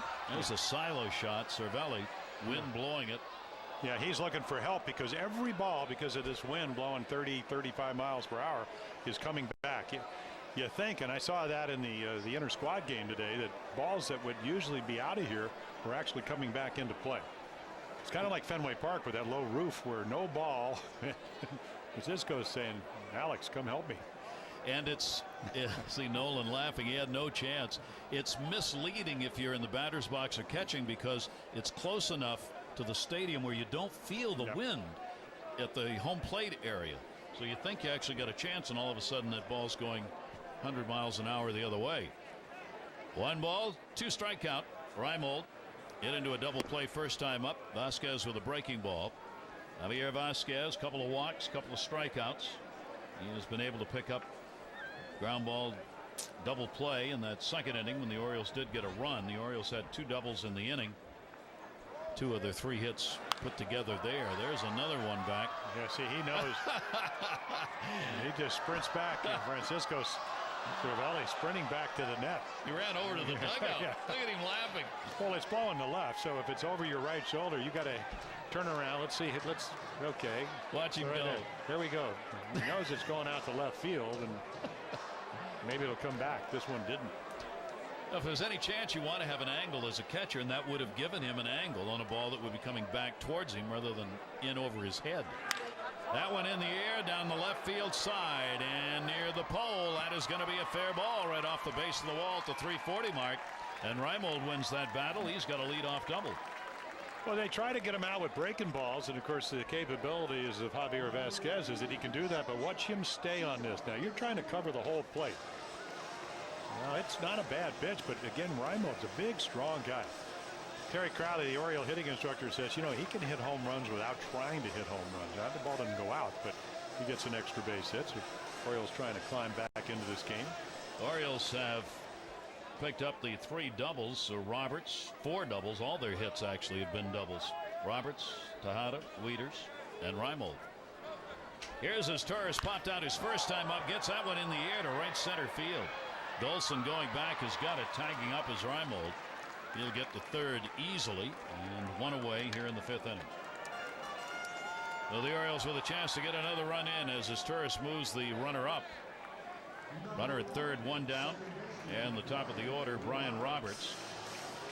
Brian has doubled and struck out, getting his first spring training hit with the 2-bagger that he put up.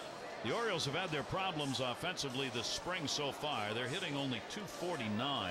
That is 28th in the majors in spring training. Their pitching, on the other hand, 6th best at 4.20. Yeah, that's the big improvement. And again, of course, it's hard to tell.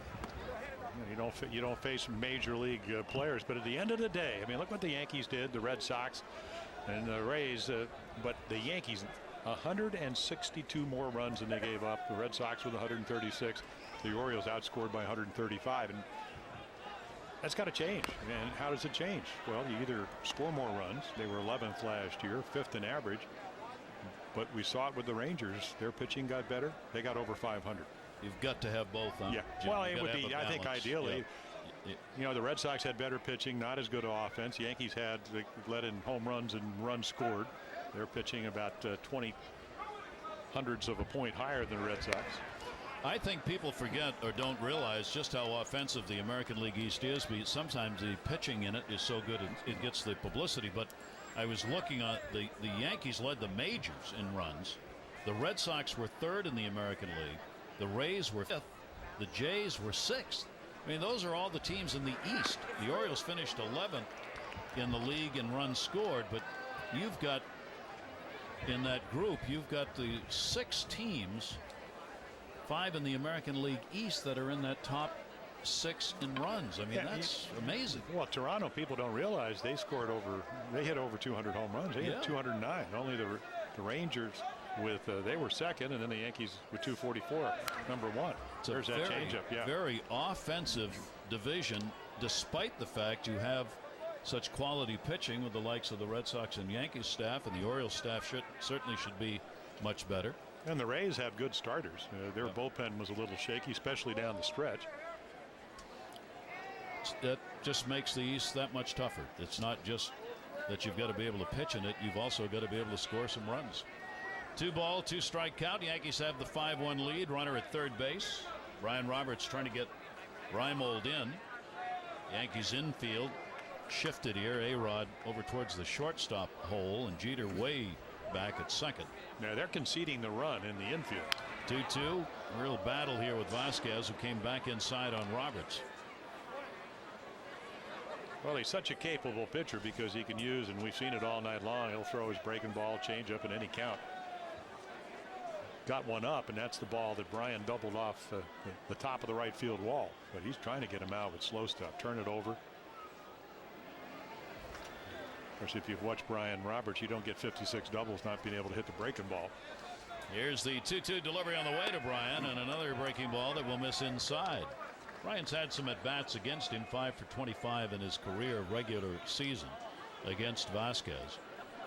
Brian will get perhaps some extra at-bats on the backfield some days in order to get his at-bats up here to get ready for the opening game against Tampa Bay. 3-2 count. Reimold off third. Vasquez and Cervelli can't get together, and gonna have to go through the signs again. Well, the one thing that Brian did so well, I mean, other than scoring the 100 runs and 16 home runs, runners in scoring position, he was well over 300 last year. 326. Got him in and walked him. And that's what you want. I mean, that's a terrific at bat when you're down by 4 runs, because now with one swing, Adam Jones can make it 5-4. So take a look again. He's trying to get him out with slow stuff. Jam him. Stay away. Changeup misses outside. There's a fastball that stays high. Good hitting count. Comes back with a breaking ball. 2-0. 2-1. Gets the outside corner. 2-2. Little changeup. Fouls it off. Stays alive. Right there, another one. Tried to get him out with a fastball. Misses with a breaking ball. Read it right off out of his hand. And then you get the walk. That's a pretty good at bat. Great at bat. Really made him work. And Adam Jones now should be the beneficiary of that. Runners on at first and third. Only one away. Jones has flied out and struck out in the ball game. The Orioles. Jones can get one up in the air. That wind will take it a long way. The outfield very deep. And he does. Way back left field. Just a question of how far. Goodbye. Home run. A 3 RBI shot for Jones, and the Orioles come within 1, 5-4. Well, where's that moon? Because it headed towards it. Maybe a little lower, but not much. There's your. Tell you what, if you ever want to hang a slider, and if you're Adam Jones, watch the eyes light up on this hanging breaking ball. It's just a matter of how far it's going to go. Adam leads the Orioles in home runs as he has picked up 5 now and 10 RBIs. He and Luke Scott are the RBI leaders this spring with 10 apiece. Yeah, he doesn't know. He got the Yankee bus on Thursday last week with a 2-run shot, and he looked like he got United moving vans out there about 470. I mean, that ball had to go 375. I bet that ball went close to 450 feet. Yeah, it was wind dated, but yeah, the ball was a bomb. That's what he wanted to do and got it done. And it is a 5-4 ball game. Nick Markakis has grounded out to Cano at second base twice on off-speed pitches like that. Vasquez gets it in, and a 1-ball, 1-strike count. Those are the kind of pitches where major league hitters in the past have been known using 4-letter words to holler out to the pitcher, "Throw the ball!" Because Vasquez looks like Rip Sewell. Here's the 1-1. Comes back with a fastball. It's down low. 2-1.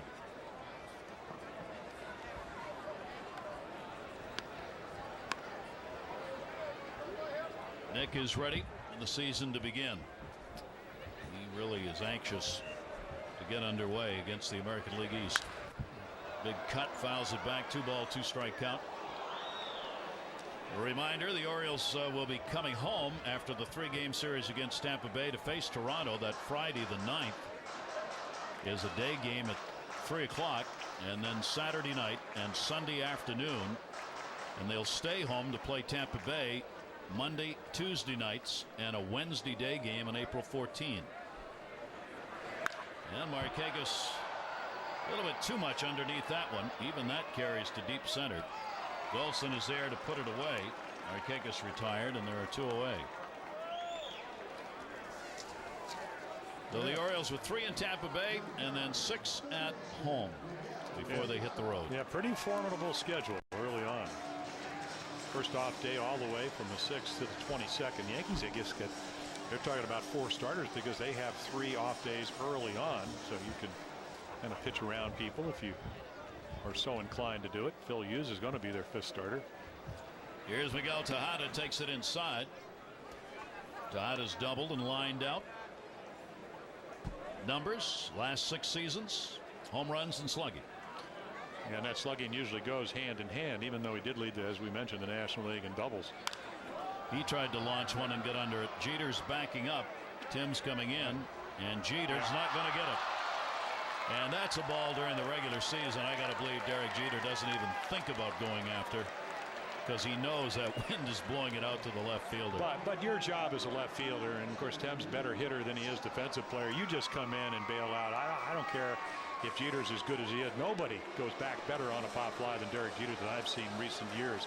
But right there, you just run him off. I got it. He gets out of the way. You go get the bat and get ready to hit. And you see Jeter turning around and looking back. Like, where are you? Field, like, where are you? Yeah. You know, and your job as an infielder is to go for it, even though, albeit the wind is blowing out 30 miles per hour, until somebody calls you off. But that wasn't the case. So the inning stays alive. It is a base hit. Scott, that's going to be a base hit, maybe. Yep. That one right off the mound. Jeter had no play as it slowed down, so Tejada gained second. Scott is on with a single. So a couple of hits that weren't exactly blasts here in the 5th inning. Yeah, just off the glove, and we saw him make a great play early on. Vasquez, that one just didn't get it. I think one of the more difficult balls to field is the ball that comes back to you and you can't get a read on how hard it's hit. You're trying to put the glove down, the ball's not there because, again, you're only about 54 feet when you release it away from home plate. Island, the pitching coach, making sure that he's all right. The Yankees have brought Jabba Chamberlain. We may get to see Chamberlain pitch. Chan-Ho Park is on this trip. David Robertson, Grant Duff, and Royce Ring, the other pitchers who have made the trip from Tampa Bay down to Sarasota for this spring training game. Yeah, Ring is one of those left-handers along with Boone Logan trying to make the club. Yep. Jabba Chamberlain looks like he could be the setup man, although the Yankees will find some way to have a discussion about Jabba Chamberlain no matter what happens.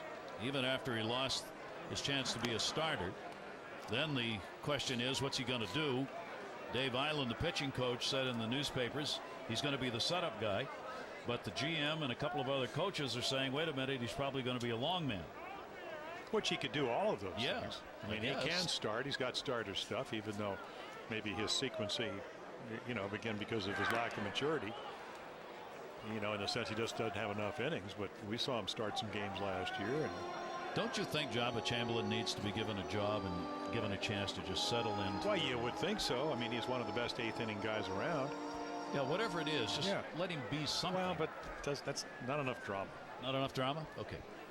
1 ball, 1 strike count, 2 away. Orioles getting a chance on the hits by Tejada, who's at second. Scott's at first. Wieters, a double and an RBI and a walk. 1-1 to Matt. Vasquez just came after him that time, 1-2. Yeah, 86 miles per hour, but got it in a good location up and in. And the book on Matt Wieters, especially from this side, lets the ball out over the plate. He hit him a long way. If he hits one up in the air like Cano did when he hit that 3-run shot, the Orioles will take the lead. 2 on, 2 down. 1-2 delivery by Vasquez. Breaking ball. He was worried that was going to be a strike, but it isn't.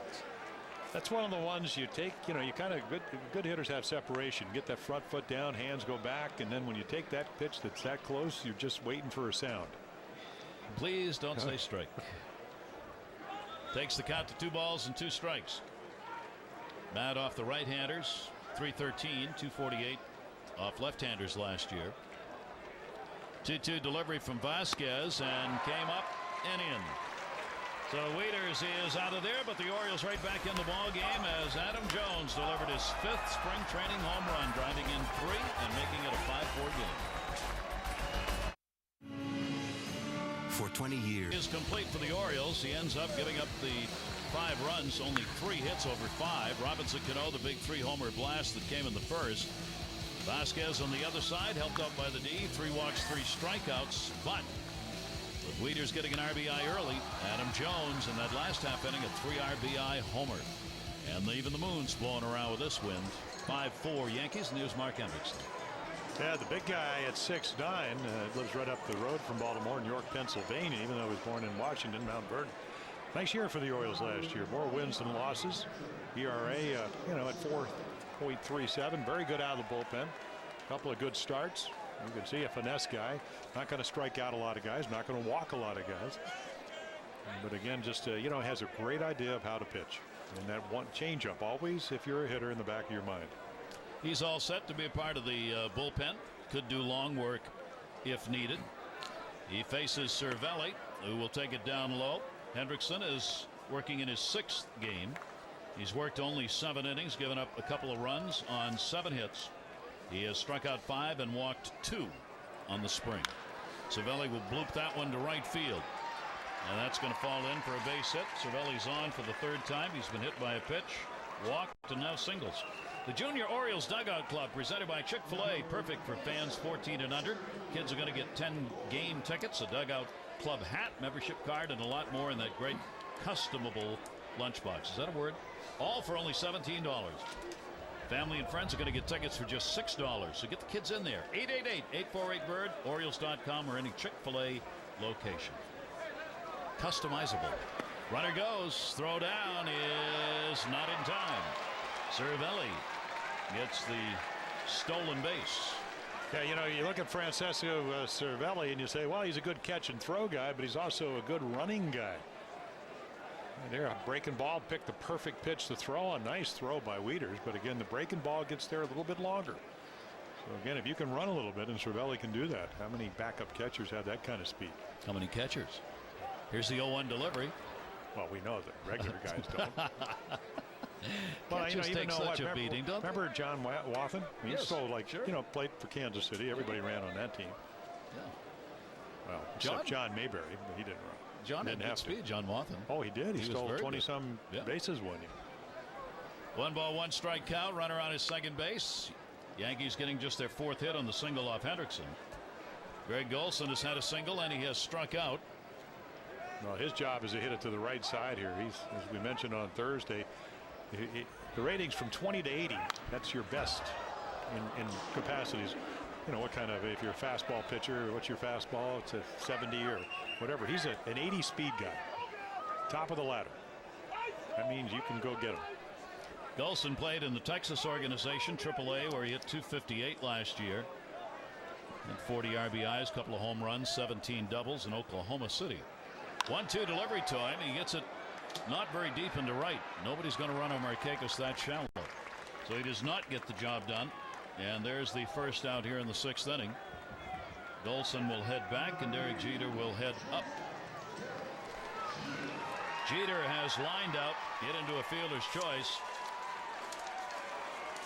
and reached on an error. Jeter in that leadoff spot with a runner on at second base and one away.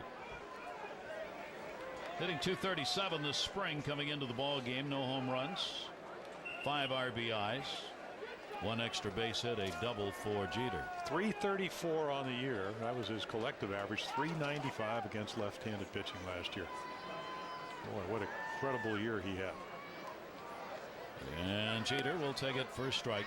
I really believe last year there were some questions during spring training that Jeter may have been slowing down, and was it time to take a look and see if he really should be the regular shortstop for the Yankees?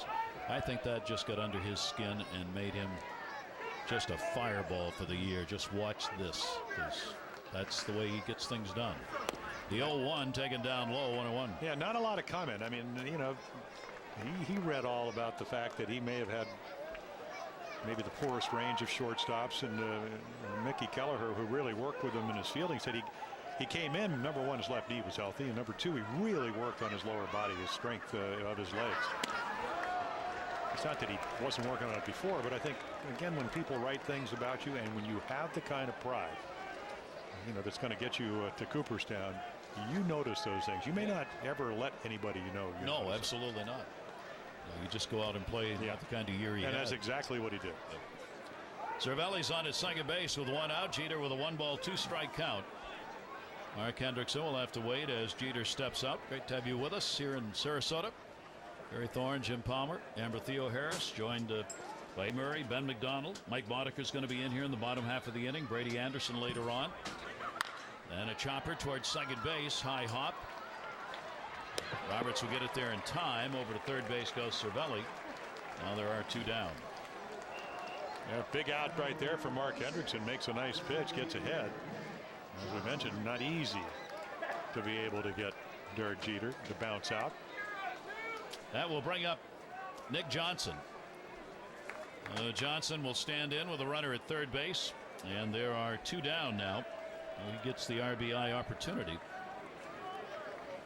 Yeah, he hit over 300 against lefties, 316, only 281 against righties. So again, great another number guy for a left-hander. Yeah. 1-year deal with an option. I tell you what, if he stays healthy, he's going to give them a guy that's going to, you can fit him in there. He can hit second here. It's where Johnny Damon hit last year. And of course, Yankee Stadium, it's a great hitter's park. Damon hit 17 of his 24 home runs at home last year for the Yankees. A left-handed swing to go to that power alley in right center where the home runs flew out of the new Yankee Stadium last year. It would seem to be tailor-made for. Well, just think about it.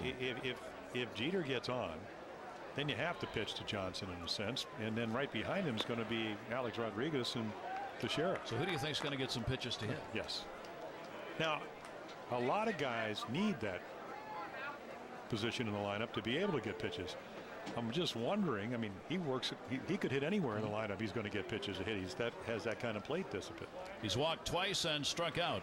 It's interesting because of plate discipline.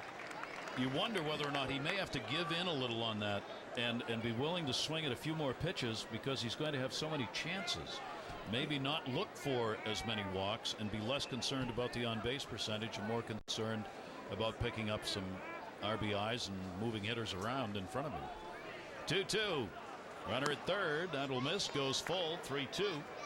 I think ideally, though, what you would like, whoever hits second, he's got to be able to take, especially if you're going to run, and Jeter stole over 30 bases last year. You got to take some pitches. He can do that. But you also got to be able to pull the ball. You know, right-handed, you got to hit it the other way. If you're left-handed like Damon or Johnson, can you hit it in the hole? 3-2, and there's what he does so well. Gets on another walk. That's the third walk he's picked up in the ball game. First one surrendered by Eric Hendrickson. So with 2 down, the Yankees have runners at first and third. David Winfrey coming up. His at bat in the 4th inning, an RBI and a ground ball out, taking the place of Mark Teixeira, who was hit on the elbow by Guthrie, but a right elbow contusion was all, and I put that in quotation marks, all of the injury suffered. So Teixeira should be all right. No x-rays were taken. That is outside and ball 1. Orioles will have the Detroit Tigers up next. They've got games left against Boston, Tampa Bay, these Yankees again in Tampa. Here's the 1-0 pitch. Hendrickson will miss inside, and the count goes to 2-0. 5-4 ball game as the Orioles battle back, trailing in this one at one point 4-0 and then 5-1. Dave Tremblay's ball club has gotten to within 1. Wieters takes the walk out to talk with Hendrickson. Yeah, I think that's important too, because what do you want to do? Young hitter, looks like he's a better fastball hitter. You do have Alex Rodriguez. That shadow is extending all the way to the pitcher's mound. You can't miss that shadow. Yeah, I think Matt Wieters is certainly aware of that. Probably a changeup count. 2-0 delivery on the way. Got into it. Wind blowing. Jones back at the wall, and goodbye. Home run.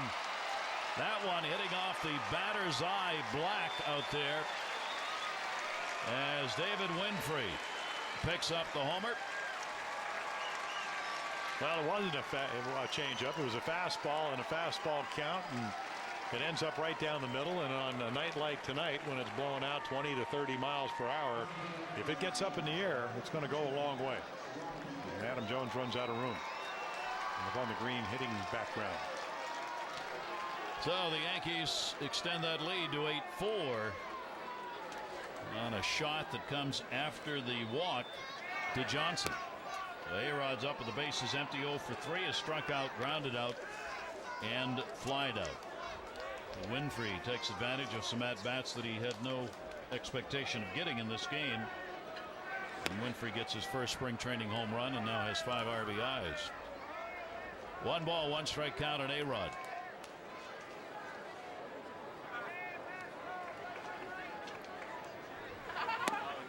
Turnover pitch down and away. Well, we were talking about the bracketing for home runs tonight by the broadcast crew. We were 7 or 8. Closing in on it. That ball fouled straight back. A-Rod will continue to climb this list. The all-time home run leaders with Frank Robinson next, 3 away.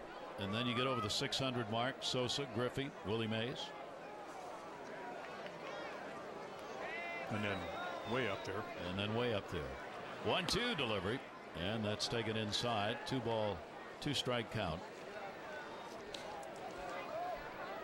Hendrickson. Leadoff single by Cervelli, and then had 2 down and walked Johnson in the home run by Winfrey. A-Rod gets enough to keep the at-bat alive. Count stays at 2-2. Those great home run hitters. Hank Aaron had a chance to see Hammer and Hank. He came to the governor's dinner here at Tampa, where all the ball clubs had representatives present.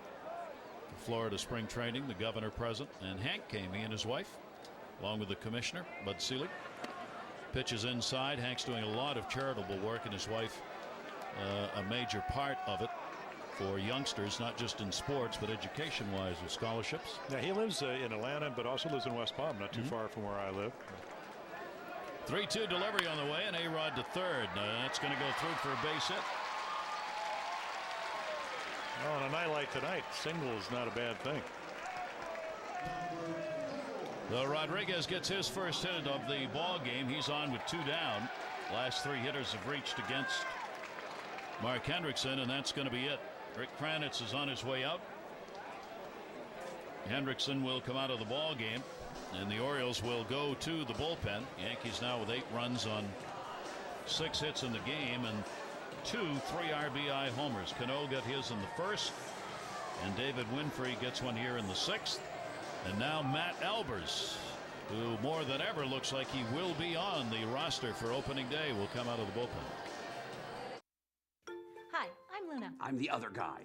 What's wrong, EG? You seem kind of down. Lost another sale to you people. Oh. Luna's low prices make it impossible. We just think flooring should be affordable.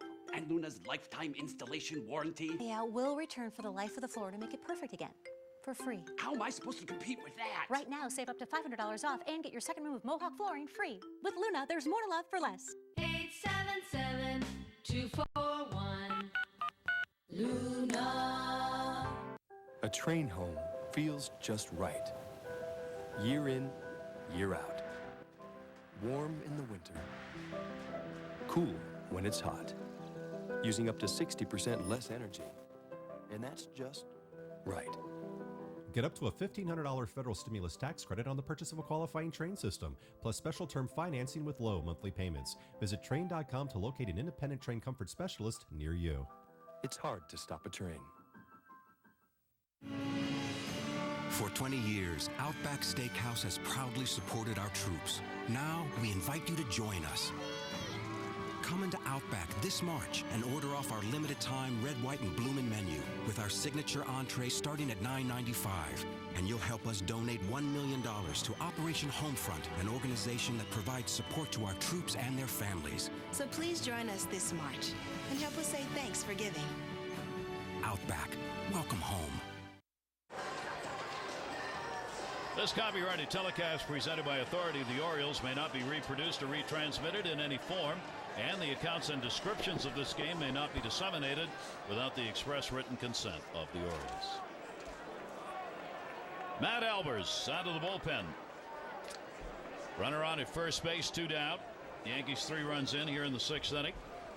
So you mentioned at the top of the broadcast, looks like Albers has a real good chance now of staying with the Orioles to start the season. This will be his 10th appearance. 2 away and a breaking ball strike on the inside corner. Cano a 3-RBI homer, and he has struck out twice. Yeah, Matt up and down 4 times with the Orioles last year, and he kind of lives and dies with that sinker. You know, last year trouble getting lefties out at 342, and of course Cano can hit anybody. Fastball will miss.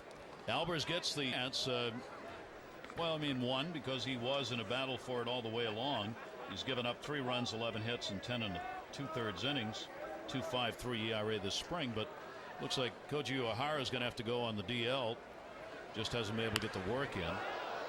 Nicolayo has got a groin problem and probably is not going to be with the ball club to start, so that's opened up a couple of spots. Well, and why not seize it and take advantage of it? And for Matt, he does have a good breaking ball. We saw that against the Yankees last Thursday, but again, what do I need to do to sink the ball? And when he throws the ball down and stays behind it, and it just doesn't run on the same plane, he can be very effective. And it's a great test because Cano almost won a batting title 3 years ago.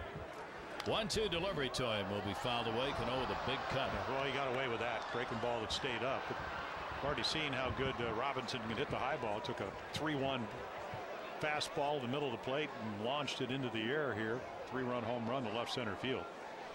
Gano had a tremendous finish at 350 in the final month as he rolled to a great year.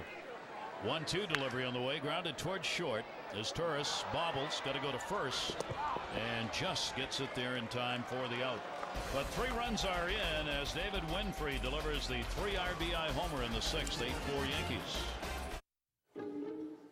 We all know someone who's always prepared to doctor up their food so it tastes just the way they like it.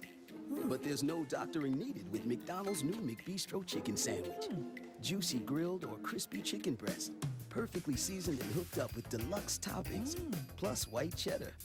But leave the sauce bottles at home, because you've got options like Creamy Ranch.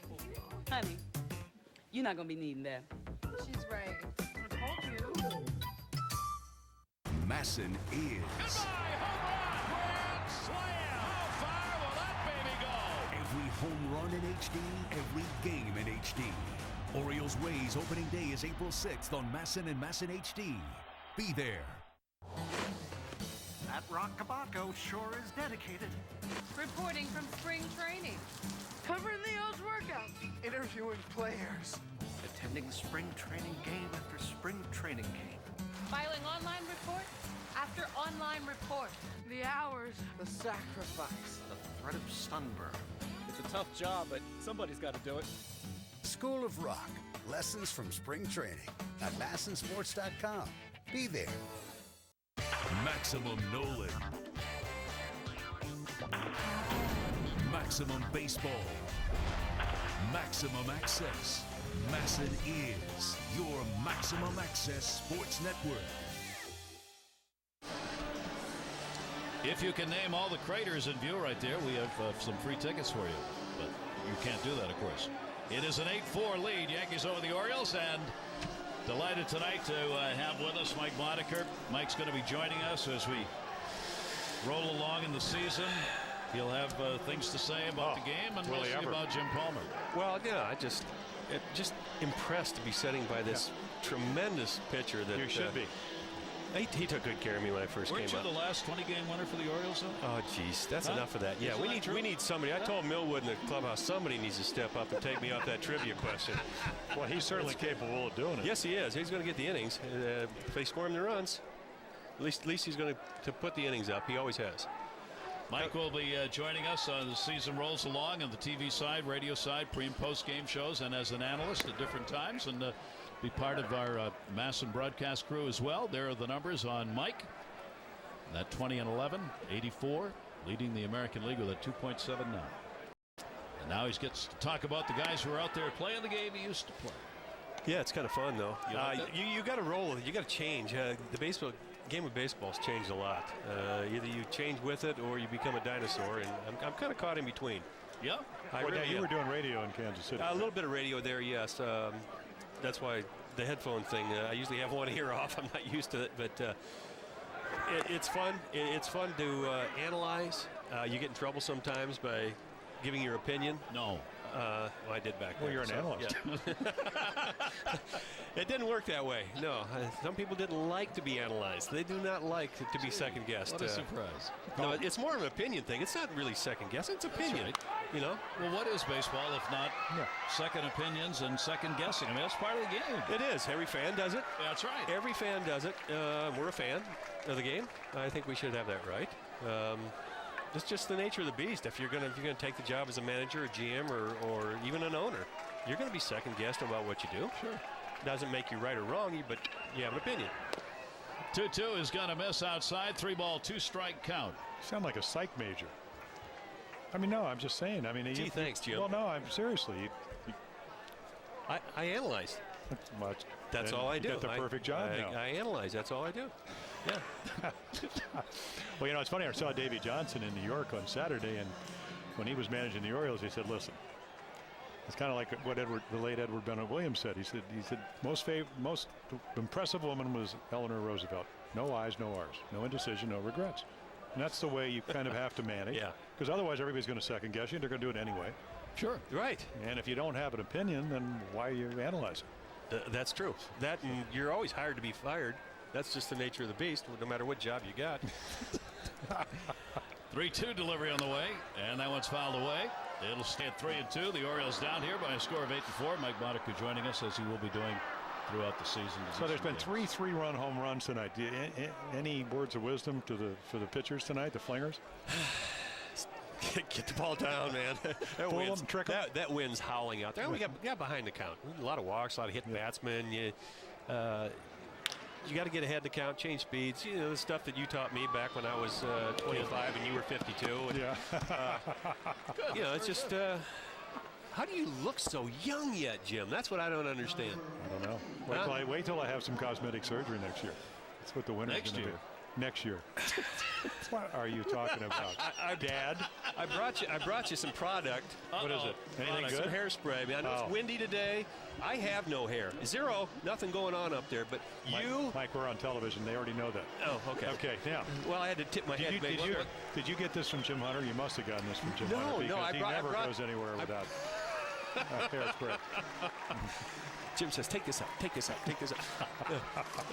I said we might have a chance to see Jabba, and we are, as change will be made right here by Girardi, and Jabba Chamberlain, who's going to have some job with the Yankees out of that bullpen and will not be a starter, is going to come into work here with 1 down, 6th inning.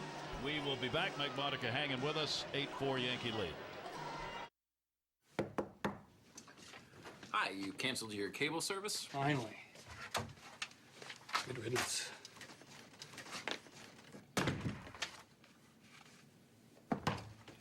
Hi, I'm from Xfinity, here to tell you about our exciting new Xfinity service. Is this a joke? Pitching, Phil Hughes has earned the number 5 starter role that was up for grabs with Chamberlain, so now Chamberlain's going to be working out of the bullpen for the Yankees. It's only his 5th appearance in an A game, if you will. He's only worked 7 2/3 innings. The rest of his work this spring has come on the backfields. They said that Phil Hughes apparently, and we saw him in the 8th inning role that Chamberlain did 2 years ago, but Hughes last year was great. But they said the pitch that you had the Fosh ball, but he came up with a changeup, and that really makes you a lot better. Makes a big difference, especially in the starting spot.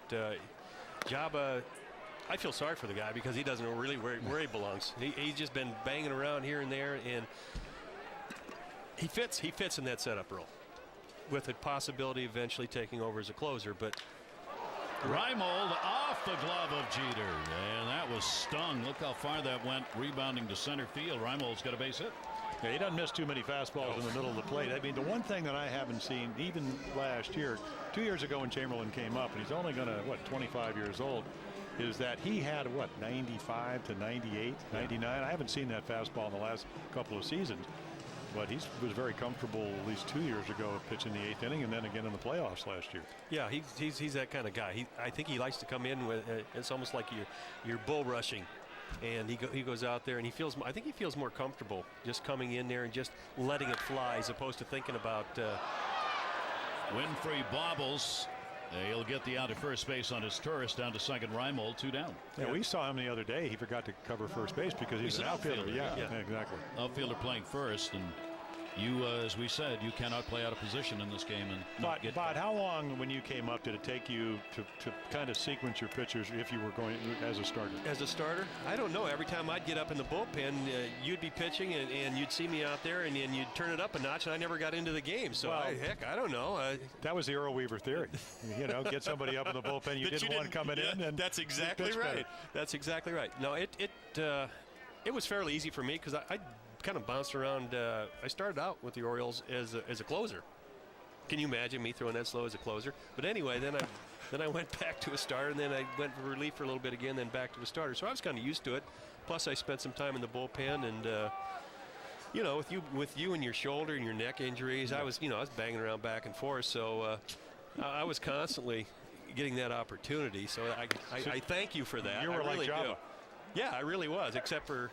Well, I'm that heavy now, but and then you got me released in 1984. I did not so thank get you for that. Released. Whoa! Well, you went on to win.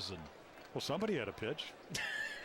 You led the league in ERA, 120 games. Now wait a second. You won a World Series game, didn't you? If I remember right, in '83, and they released you. Well, actually, they lost it. I just happened to be on the mound at the time. Amazing, just amazing. We had this rewriting history. He actually, when he first came up, he was actually nice to me. Yeah. Well, that changed quickly. Oh, did it ever? Well, wait a second. You were actually nice to me, too. Got me tickets to Cats in New York City. And, boy, you just babied me. That was a problem. Roberts takes it, and a 2-ball, 2-strike count. Runner on at second base, 2 down. Ryan has had a walk, a double, and has struck out in the ball game. You know, it's interesting though when you do have young pitchers coming up, and you're a veteran, you want them to do well because even though they may take your job eventually, the staff's going to be better. And the staff's better, you're going to win more games, which is exactly what I think Kevin Millwood alluded to about this year. 2-2 delivery. Roberts, and he went around. Mike Boddicker, thanks for being with us. We look forward to having you along with the Masson family. I really appreciate it. I'm looking forward to it, too. It'll be a lot of fun, especially with my buddy Cakes here, Flanny. The delivery is swung on, put in the air to deep left center field as Marcus Timms has got himself a home run. Matt Elbers surrenders it.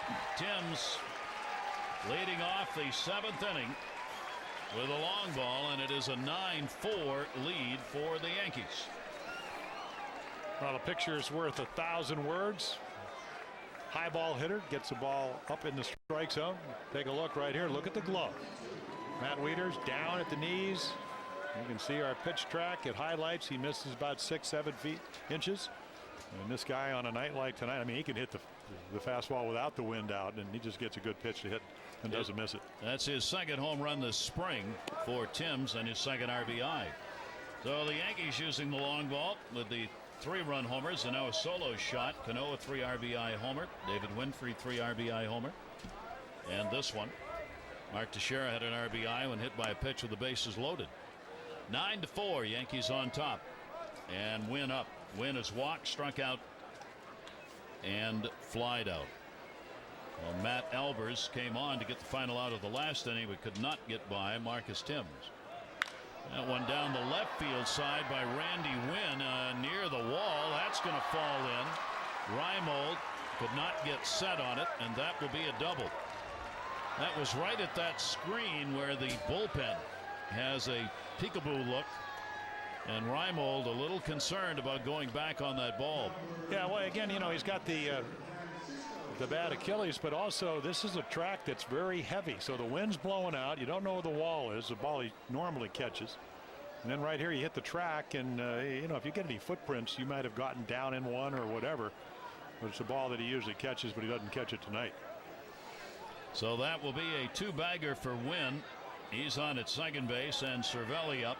Cervelli's had a good night of walk and hit by a pitch and singled, and he scored twice. Also has a stolen base outside for a ball. And a 1-0 count. Each team now with 8 hits in the ball game. Every time I see any kind of a chain link fence in the outfield, I cringe. In the old County Stadium in Milwaukee, I saw Dale Murphy when he was playing the outfield go back for a ball, and he tried to climb the fence, one of those kind of chain link fences, and got his spikes caught in the fence and fell back down on the field with his foot still in the fence. Well, when Bobby Valentine came up with the Dodgers, wasn't he? And maybe I went to the Angels. Or I think originally he caught and broke his ankle. Yep. Really, he was a guy that could run, and you know, not a home run guy, but it changed his career. I mean, he went on to be a terrific manager. Those are dangerous. Yeah. Runner on at second base with nobody out, and a 2-0 count on Cervelli. Well, you wonder if that'll be part of the changes here when they renovate the stadium after the Orioles leave. It's only there because of the bullpens to give the players a chance to be able to see the game. But if you're going to do that, it's almost better to just have the regular wall and have a raised seating area that's way up in the air so the guys can sit up top on a bench and actually look over the fence. 2-ball, 1-strike count. And Cervelli off the plate. Baltimore chop is Turris. No play. Didn't get it to make a throw, and probably wouldn't have mattered with the speed of Cervelli anyway. So the first 3 and the 7th are on here. And Dino now is playing it short. Sorry. So Cervelli on all 4 times tonight. Little Baltimore chop. Very, very hard infield here in Sarasota. And again, you better hurry. And of course, I think if you're Robert Andino, who played very well in 31 consecutive games, he's got a pretty good feel that he has no play. Thinking about it, but once you don't get a handle on it. Justin Turner has come on to play at second for Brian Roberts, and Dino now at short. So middle infield change for the Orioles here in the 7th inning. Yankees have a 9-4 lead. Runners on at first and third for the Yankees. Greg Golson a single, 1 for 3, and Golson couldn't catch up to the heater inside on him, and an 0-2 count. Double by Wynn. He's moved over to third.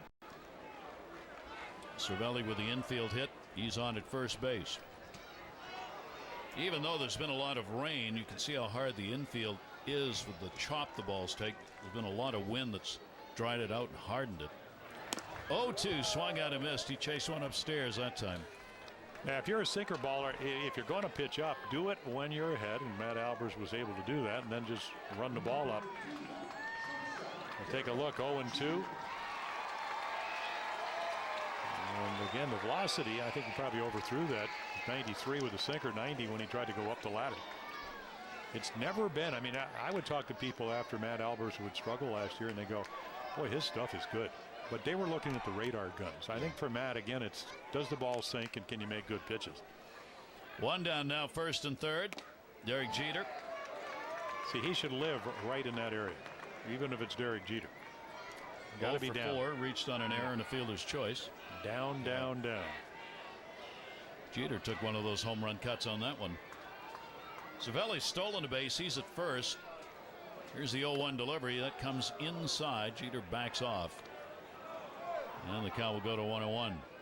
So Girardi continuing to play these starters. 7 innings. That's what he started to do over the weekend, and he continues to do it here. And the Orioles beginning to do the same as well. 6 or 7 for position players. Albers with a 1-1. That's a protect me swing. And it's 1-2. American League leaders, Joe Mauer with a big new deal, of course, in Minnesota. Ichiro in Seattle, a ball club a lot of people think may win that West. Derek Jeter with the Yankees.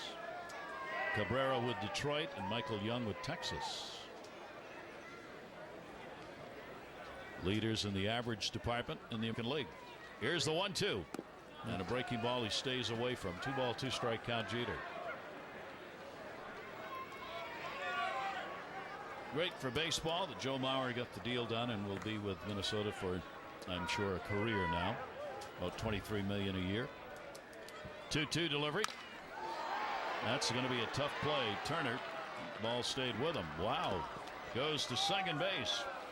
And we'll get Cervelli. A run will score. RBI. It is a 10-4 lead. Once again, the Orioles and Carvel are offering you some great ideas for celebrating your birthday Birdland style. Fans can register at Orioles.com/birthday and receive a free O's ticket. Fans with birthdays in the offseason get a free ticket as well. Carvel Orioles birthday party package. You can celebrate at Camden Yards, 888-848-BIRD, or go to Orioles.com/birthday. So Jeter credited with the RBI on a fielder's choice. 2 down now, and here is Johnson. 3 walks, 1 strikeout, 2 runs scored. Jeter has come out of the ball game for the pinch runner. Justin Snyder is running at first base.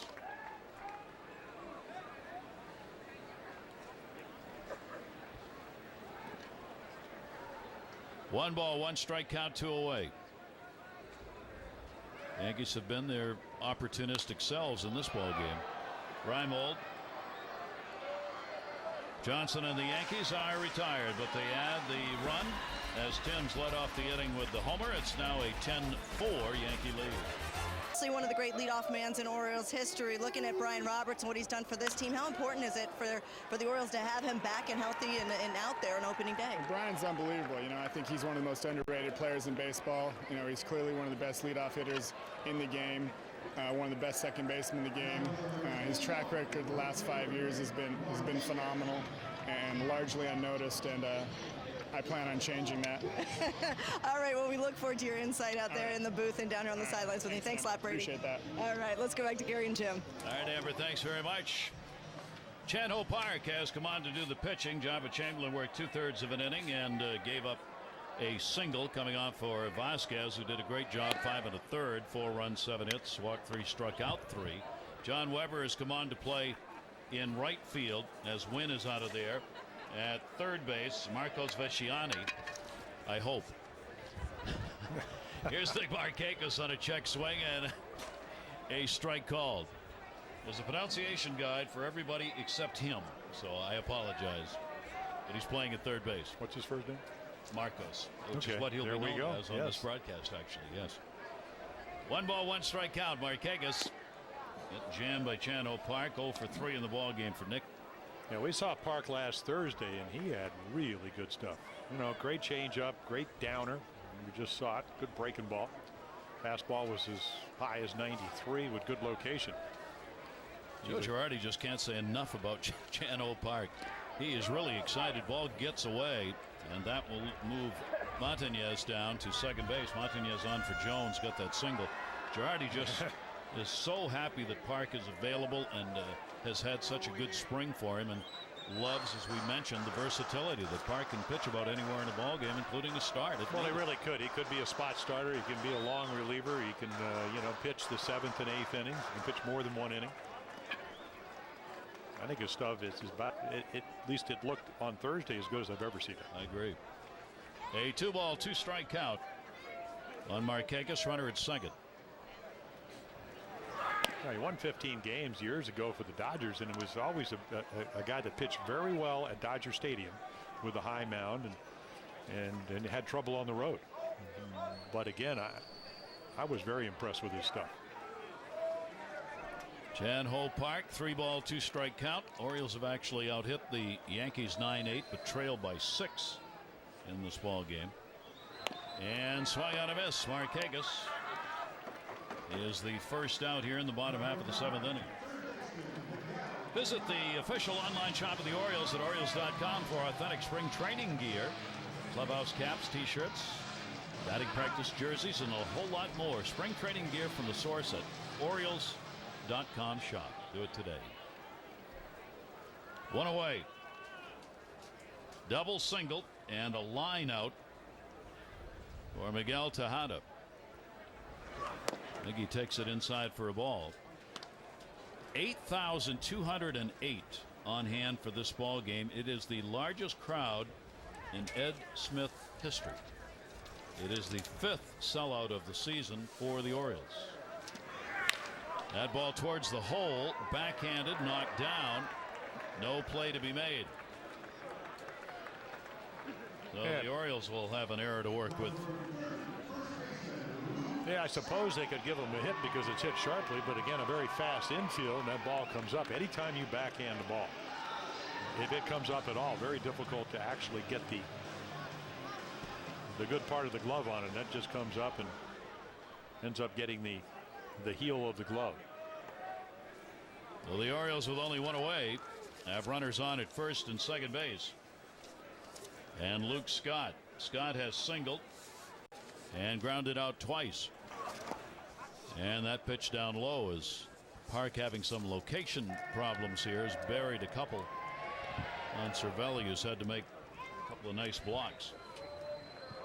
Luke Scott has delivered in the RBI department this spring. A couple of home runs, 10 runs batted in. Was the leader coming into the ball game. Adam Jones caught up with him on the 3 RBI homer Adam had earlier. That is a strike. 1 ball and 1 strike from Chan-Ho Park.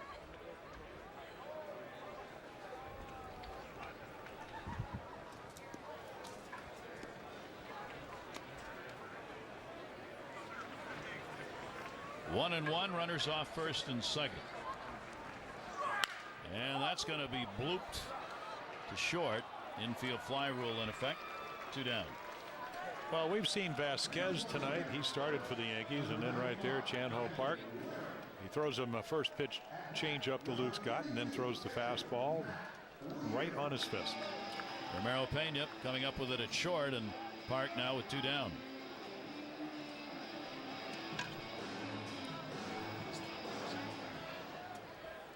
Matt Wieters, an RBI double, came in the second inning. He has walked and struck out. And Wieters will take that one for a strike.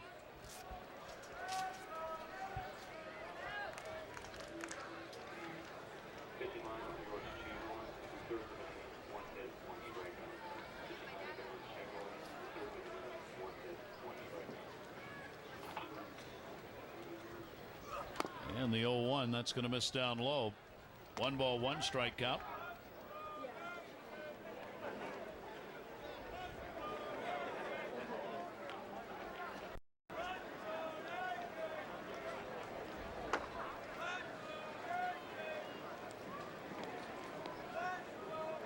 Wind is still ripping out, so if you get one up in the air here late in the ball game, you still got a good shot in center and left. And he was trying right there. That one off the shin guards and a 1 ball, 2 strike count. It's been like that all night long. There's that big storm off the Gulf that went through yesterday, left a lot of winds. Still blowing here today. A wetter, a colder, and a windier winter than ever.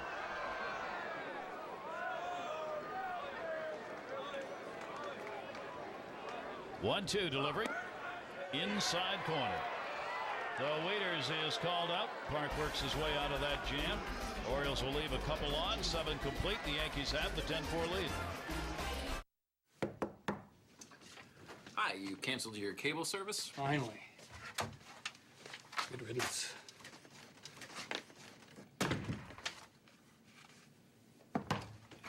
Hi, I'm from Xfinity, here to tell you about our exciting new Xfinity service. Is this a joke?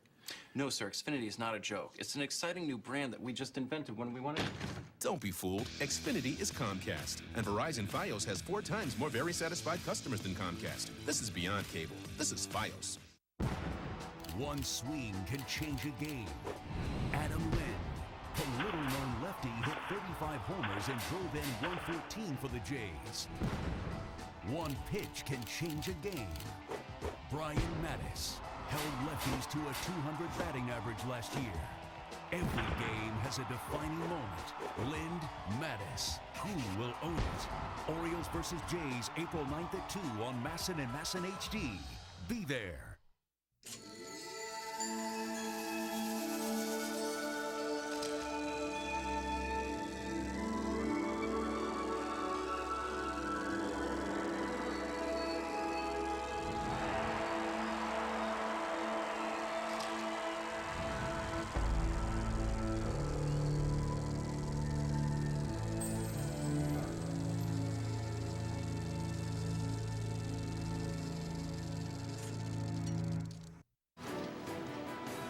So much to see and do here in Sarasota and her islands. Go beyond the stadium and visit springtrainingsarasota.com. The new spring training home for the O's, who have come in this season. Just a tremendous attendance numbers here. The Orioles have now drawn over 78,000 for the 12 games, averaging about 6,500 per game. Brandon Waring has come on to play at third base, as Miguel Tejada is out of there. Ty Wigginton will move over to first base. And Luke Scott is going to move out to left field for Reimold. And the Yankees will have one of their home run hitters up, David Winfrey. 3 RBI shot in the 6th. First home run of the spring. He's had 4 RBIs and 2 at-bats after coming on for Mark Teixeira, who got hit by a pitch. Good off-speed delivery by Matt Albers and an 0-2 count. Yeah, 2 of the 3-run home runs in those ideal hitting counts. Cano with a 3-1 count off of Guthrie, and then off of Hendrickson, 2-0 fastball to Winfrey. And he launched it to left center field. Here's the 0-2 by Albers, and a breaking ball that's going to miss outside. Well, you're seeing something else that Matt Albers can do for Dave Tremblay. When he gets on a roll, he can pitch 2-3 innings and do a good job of it. 1-2 the count. And misses down low with it. 2 balls and 2. Yankee team will try and repeat, having won their first championship since 2000 last year. Go after another. They and the Red Sox expected, obviously, in the East to again battle. 2-2. Good pitch as he came inside on him and gets the strikeout. Well, this ball runs about 4, 5, 6 inches. It starts on the plate and then just the bottom dives, and Winfrey swings right over it. 2 strikeouts for Albers since coming on. Yeah, but the only change is, as you look at that young lady, there we go. Got a baseball and an Orioles cap. A lot of new O's fans here in the Sarasota area with baseball fans. They've come out to welcome the O's. The pitch will be taken for a strike. Albers trying to work a quick inning. Romero Pena came on to play for Jeter at shortstop, batting an A-Rod spot. Pena in a breaking ball looks at it, and the count goes to 0-2. One down in the 8th.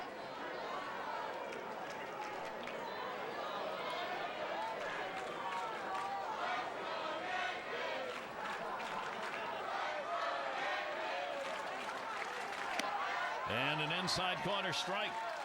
Moved away, but it was there. But even if you're a sinker baller, you got to pitch in. He makes a great pitch. Matt Wieters really sets up Pena. He slides in. Matt at 6'5", puts the ball in the inside corner. There's your breaking ball. And then they come right in on that inside corner to strike him out. Little Greg Maddux right there where the hitter gives up on it. Throw your arms up. 3 strikeouts for Wieters. He has given up 2 runs on 3 hits so far, and a 1 strikeout. John Weber, this is the first at bat he has had. Weber's playing in right field. He's having a pretty good spring. He's been up 24 times and has 14 hits. So that's all right. Made an out against the Orioles last Thursday. No matter where you're going to play during the season, that will get the attention of the major league people when you hit 500. Weber on a breaking ball chops it right off the plate. Albers has got it and retires the side in order. So we go to the bottom half of the 8th inning. Even though the Orioles have more hits, the Yankees have the runs.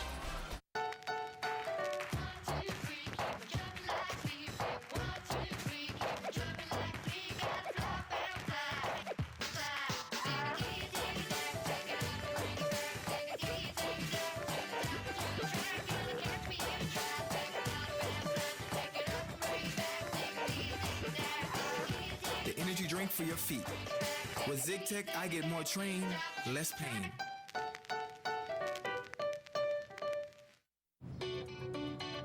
Achievement embraces Mondays. Achievement loves working capital. Achievement puts receivables to work. Achievement expects a lot of itself. CFO, Cash Flow Options, helping business achievers better manage their cash flow.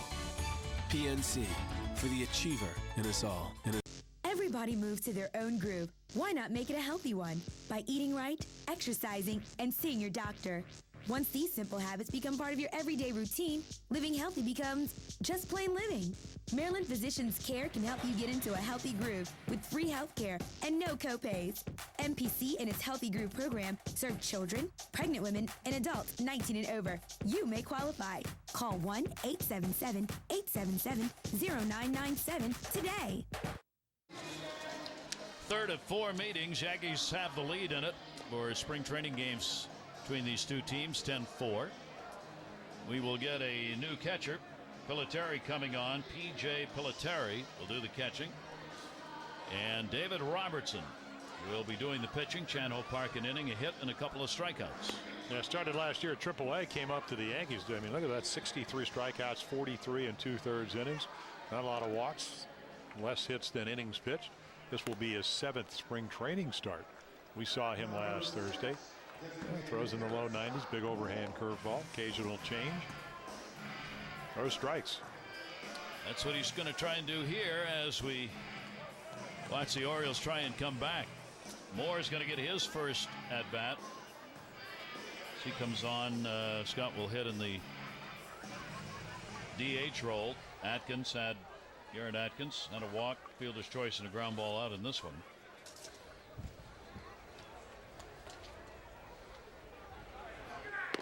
And the pitch is taken inside for a ball. Scott Moore got some playing time, major league level, along the way, up and down player. He's hit only 130, has not had a lot of at-bats. 3 for 23 here in spring training. Lifts that one in the air to center field. Right at Gulson is there and puts it away. Yeah, Gulson does a nice job. A lot of times, probably the most difficult ball for center fielders is the ball hit right at you. And Andre Dawson was talking about how Willie Mays told him, he said, if you don't know if it's has backspin or topspin, get low. And that's the first thing he did. Went down on his haunches, saw the angle. If you go down, the ball's above your head, start backpedaling. Well played and got the out. Yeah. Here is Nolan Reimold. Reimold a double single into a double play. He will take that one for a strike. With a 10-4 lead, David Robertson's job here is just throw strikes. 0-1. Reimold outside. So Nolan getting a couple of hits, and they all matter to him as he tries to move the spring along with some at bats now and catch up with the other starters. The 1-1 breaking ball he can't catch up to. That one broke away and down. 1 ball, 2 strike count. Well, when I came out, I guess up from the minor leagues or into the minor leagues with the Orioles, used to talk about the curveball that just kind of falls off the table. Just imagine a ball rolling across the table and it goes straight down. Well, that's what that curveball did. And you don't pick up the spin on that type of breaking ball. Tried to get him to chase a fastball away, and the count goes 2-2.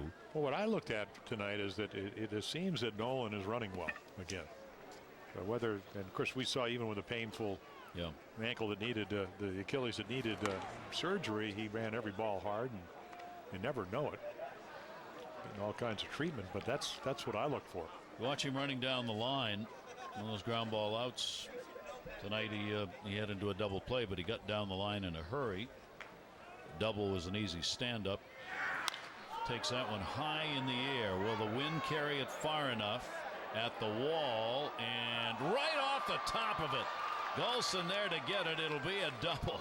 Hit the top of the wall and came back in. That was wind carried, but it's a 2-bagger. And going back as far as you can, and then right on that little, I guess, vinyl padding or whatever it is on top of the wall here in Sarasota. Take what Mother Nature will give you, right? Tonight it's been the fly balls to center and left. So the Orioles have their 10th hit. Robert Andino will get his first at bat, batting in the 9 spot. Andino coming on for his tourist at shortstop, hitting .238 this spring, a home run, 4 RBIs.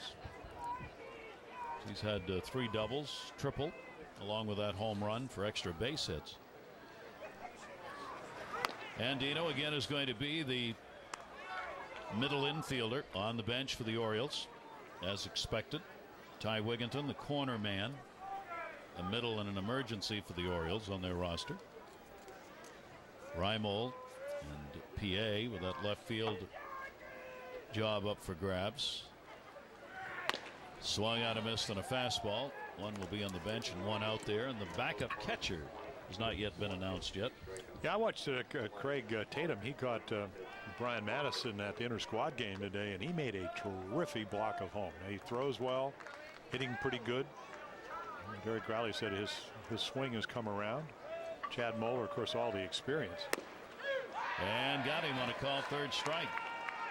Chad Moeller was expected really to have that job without much of a battle, but the Orioles, Dave Tremblay, has not been willing to announce a decision on the backup catcher, so Tatum and Moeller right now are in line for that and don't know, I don't think yet, who's got the job. Yeah, I think, you give experience to Moeller, probably a better bat, real good fastball hitter. I mean, not known for his hitting. And he calls a great game, but he's had a little glitch in his throwing that Jeff Datz, we had a chance to talk to him, the new bench coach, he's working with him on. And Tatum, of course, he comes out with a great reputation. He's a good catch and throw guy, swing coming around, so there's a lot of competition. Runner on at second base now with 2 down, and Justin Turner gets his first at bat. He's in the leadoff spot. Well, you had Scott Moore. He played on the same Connie Mack team out in Orange County as Justin Turner did. Blake Davis also played on that team, so 3 Orioles. Turner's had a very fine spring, hitting .323, 10 hits and 31 at bats with a home run and 6 RBIs driven in. Orioles are putting some depth together with the players like Turner, Bell, who are going to be at the minor league level, but who have got some major league talent. Robertson with an 0-2 count, 2 down. Second base, Reimold. Breaking ball that he stays off, and it misses.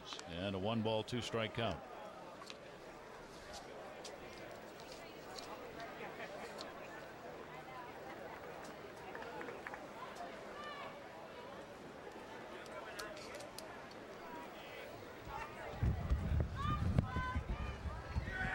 One-two pitch, foul back. This looks like an opening day crowd in a Northeast City ballpark tonight. It was 65 degrees at game time, but as you can see, a lot of jackets, sweaters, hats, and a number of folks who have had enough of the wind and cold tonight and have gone home. Part of the big crowd here tonight. Yeah, you could get wind chilled into your car in a hurry here. Because again, that wind blowing, howling. Yep. And we don't feel it because it's coming over our head. We're kind of blocked by the ballpark. A lot of things go over our heads. Yes. That one to shallow left center field, and that's going to be a Bermuda Triangle base hit and an RBI. So picked up by Turner as he drives in Reimold, who is running with 2 down, and a 10-5 ball game. Yeah, the perfectly placed looper. High breaking ball that gets jammed. So if you're an outfielder, you're playing deep, you can't get to it. If you're a shortstop, the ball's blown away from you. Been a lot of laughter tonight by hitters after their at bat on some of the hits that have been picked up. There have been some odd ones tonight with that wind playing havoc with a lot of people. Here's Xavier Avery in his first at bat, and he will take that one for a strike. Avery in the number 2 spot now with a runner on and 2 down. Avery's played just one other game, had only one at bat. His work has been in the minor league games. That wild pitch will move Turner down to second base. That second round pick back in 2008. I talked to a bunch of advanced scouts, and I said maybe a little bit like Al Bumbry. Of course, Al would come up in his first year in the big leagues, be rookie of the year, hit 337, I believe, steal a lot of bases. They said he's got terrific speed. Little look-see for the young players at this time of spring training. Just a chance to get a feel. 1-ball, 1-strike count. Avery will take the fastball away, and it goes to 2-1. David Robertson here trying to find some elusive outs as the Orioles have been able to get a double single in the inning, get a run in, and now a runner in scoring position. Well, you would imagine for a young hitter with a 5-run lead, he's going to get a fastball to hit. Let's see what kind of bat speed he has. 2-1 delivery to him, way outside. Yeah, not even close. And a 3-ball, 1-strike count.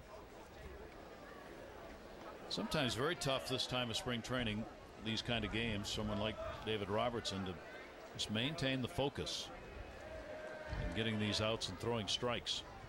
Here's the 3-1. Java Chamberlain worked 2/3 of an inning, a strikeout and a hit. Menlo Park an inning, gave up 1 hit, 2 strikeouts. Javier Vasquez the starter, 4 runs, 7 hits over 5 1/3. He walked 3 and struck out 3. Jeremy Guthrie for the Orioles gave up 5 runs, 4 earned on just 3 hits over 5 innings. Strange line for Guthrie with the 4 walks and 7 strikeouts. Yeah, and it wasn't just the walks. The walks elevated the pitch count, but a lot of deep counts. And then again, the Cano home run was on a 3-1 pitch. He just launched it to left center. Wynn got it. They're down 3-0. Ty Wigginton's going to get his first at bat. Wigginton in the number 3 spot. 2 on and 2 down. I'll tell you, Wigginton's a guy, if he gets a hold of one, he won't need any help from this wind. And a check swing, and he went around on it. Wiggy's hitting .244 this spring. He's gone 10 for 41. Does have a couple of home runs, 5 RBIs. Had a fantastic game at second base the other day where he filled in for Brian Roberts. Really played outstanding defense. Couple of hits, walk. Yep, in an out of position game for him.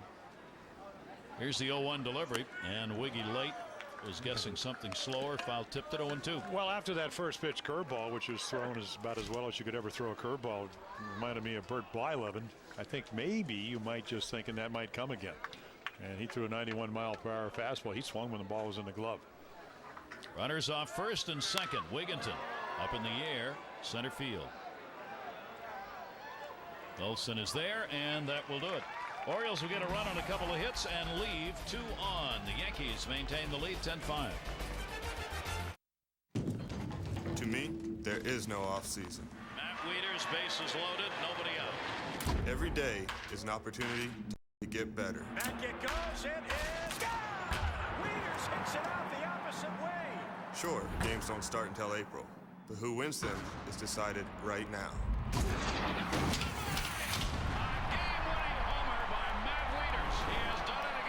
For tickets, call 888-848-BIRD or visit Orioles.com.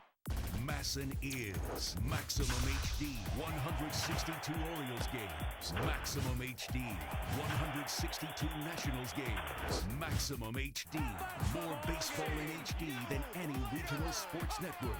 Maximum HD means 2 channels in HD. Maximum HD means HD every pitch, HD every hit, HD every play. Masson is Maximum HD. One play can change a game. Carl Crawford stole 60 bases last season. One pitch can change a game. Brad Bergeson kept Crawford off base when they met last year. Every game has a defining moment. Crawford, Bergeson. Who will own it? Orioles versus Rays, April 12th on Masson 2 and Masson 2 HD. Be there. We are back where the Yankees have the 10-5 lead. Avery's going to stay in the ball game and will go to center field. And Patrick Egan has come on to do the pitching for the Orioles. Yeah, last year Delmarva, he did very well. 13 games down there. Frederick in 20 games, and then Double-A Bowie. ERA very, very low in all of them. Threw a lot of strikes, a lot of strikeouts. Big guy at 6'7", comes out of Connecticut. Pretty good front line for the Orioles here. Mark Hendrickson and Egan. Huh? Well, it is March Madness. It is. Guys fit right in. It's been pretty mad too, hasn't it? Some great games. Wow. Right down to the wire. 9th inning.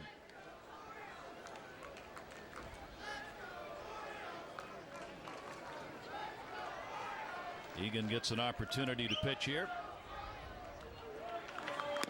Ray Crummell at the plate will take it for a strike.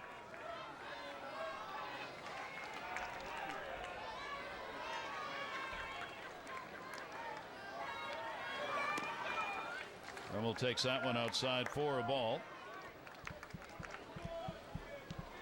Crummell, an outfielder on this road trip roster for the Yankees, and will foul that one off at the plate. 1 ball, 1 strike count.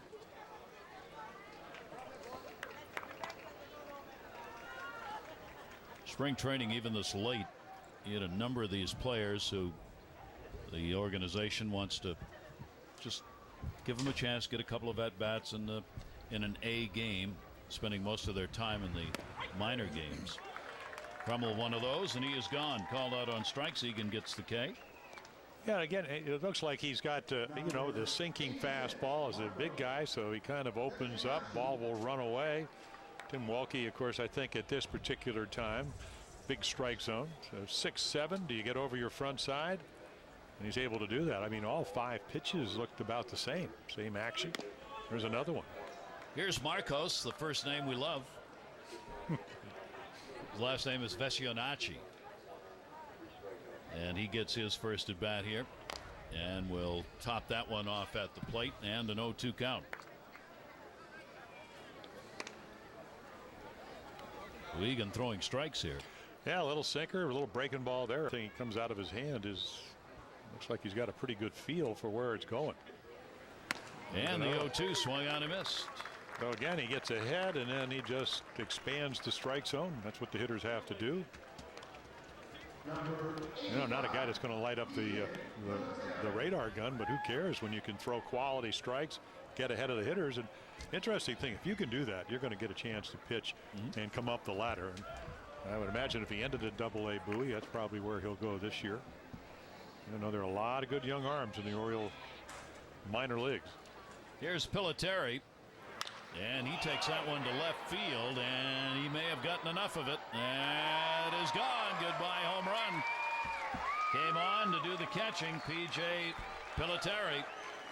And he gets one up into that wind, and another homer, and it's an 11-5 ball game. It kind of reminds you sometimes when the wind's blowing out at Fenway. One of those kind of nights, except there's no short porch. I don't know if that's a breaking ball. It just looks like it hangs a little bit, and the minute it gets elevated, it's going out of here. We knew we would have a home run night, and that's exactly what it's been. That's a ball that stays in the yard and at best is on the warning track. You didn't park in left field tonight, did you? I did not. No. I'm way down the right field line, way back. 1-0 count, 2 down. 11 runs on 10 hits for the Yankees in this ball game. Greg Olson has gone the distance in center field. He's picked up a single, 1 for 4 in the game. Cano a 3 RBI homer. David Winfrey's had a 3 RBI homer. Marcus Timms a solo shot. RBI picked up here on that home run by Pilotari. Orioles had a 5-4 chance in this ball game after Adam Jones got his 3 RBI homer in the 5th, but the Yankees kept pounding it out and extended that lead again to 11-5. Matt Wieters an RBI double in the ball game for the Orioles. RBI base hit picked up by Justin Turner. 2-2 delivery and fooled him on that one very late on the swing. So strikes out the side does Patrick Egan, but with 2 down, the home run has given the Yankees the 11-5 edge. We all know someone who's always prepared to doctor up their food so it tastes just the way they like it. But there's no doctoring needed with McDonald's new McBistro chicken sandwich. Juicy grilled or crispy chicken breast, perfectly seasoned and hooked up with deluxe toppings, plus white cheddar.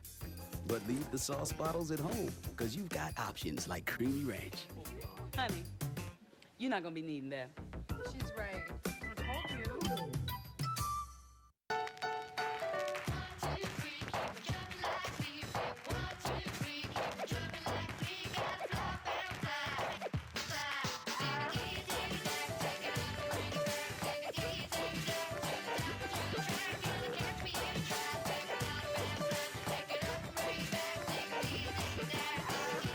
Energy drink for your feet.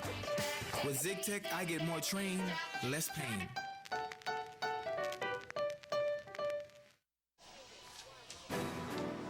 Orioles baseball on Masson is brought to you by the Sarasota Convention and Visitors Bureau. Go beyond the stadium. Visit springtrainingsarasota.com. And by the Home Depot. More saving, more doing. That's the power of the Home Depot. Gary Thorne, Jim Palmer, and Theo Harris. As we go to the bottom half of the 9th inning, and this is Royce Ring to try and close it out for the Yankees. Yeah, to get Curtis Anderson, who's going to play in the outfield, most likely. Well, some people say center, some people left. They had to give up Phil Koch, and so they needed a lefty. And Damaso Marti has struggled the last couple of years, having ERA of over 13 runs a game. So they're going to probably need somebody else. They went out and got Boone Logan. You can see last year very good numbers down at AAA Memphis. We'll see what kind of stuff he has. Looks like a guy that throws across his body, so probably very deceptive to left-handed batters. Opening day closing in, final week of spring training underway. The Yankees, of course, will open up against the Red Sox. CC Sabathia and Josh Beckett, A.J. Burnett and John Lester in Game 2, and Andy Pettit and John Lackey will go against one another in Game 3 of the Yankee-Red Sox series. Orioles will open up against Tampa Bay. Kevin Millwood named as the starter today by the Orioles. For the opener, Jeremy Guthrie expected to go number 2. The rest of the rotation has not yet been announced by Dave Tremblay, but he made clear that's coming very shortly, maybe tomorrow. Brandon Waring getting his first at bat, bottom of the 9th inning. No, big time power. He's hit 20 or more home runs in every year in the minor leagues. Came over in the Ramon Hernandez trade along with Ryan Friel. 26 home runs last year at Frederick, down an A ball. He does strike out, 121 strikeouts. You want to listen to these names as fans. In these kinds of ball games, these kinds of players who get in late in a ball game aren't there by accident. They are players that the organizations want to take a look at. They know they're not going to get a lot of at-bats or playing time, but they are here, selected to be here, so that the organization can take a look. The manager, Dave Tremblay, and the people upstairs. Not many times, except some games in spring training where you run out of players, somebody gets called in from out on one of the back fields. But most of the time, these are all calculated moves as to who gets to come in these games and get an at-bat. 3-ball, 2-strike delivery, and held up on it, and will draw a leadoff walk here in the 9th inning. Yeah, I mean, even with that 121 strikeouts, he walked over 50 times, so his on-base percentage was over 35% of the time. Not a bad on-base percentage for a youngster with good power. Luke Scott has gone the distance in this game, playing both first and left. Scott has had 1 hit in 4 at-bats, a single. Matt Wieters, game complete. Heading for the bullpen. And Scott will take the pitch down low for a ball. 1-0 count.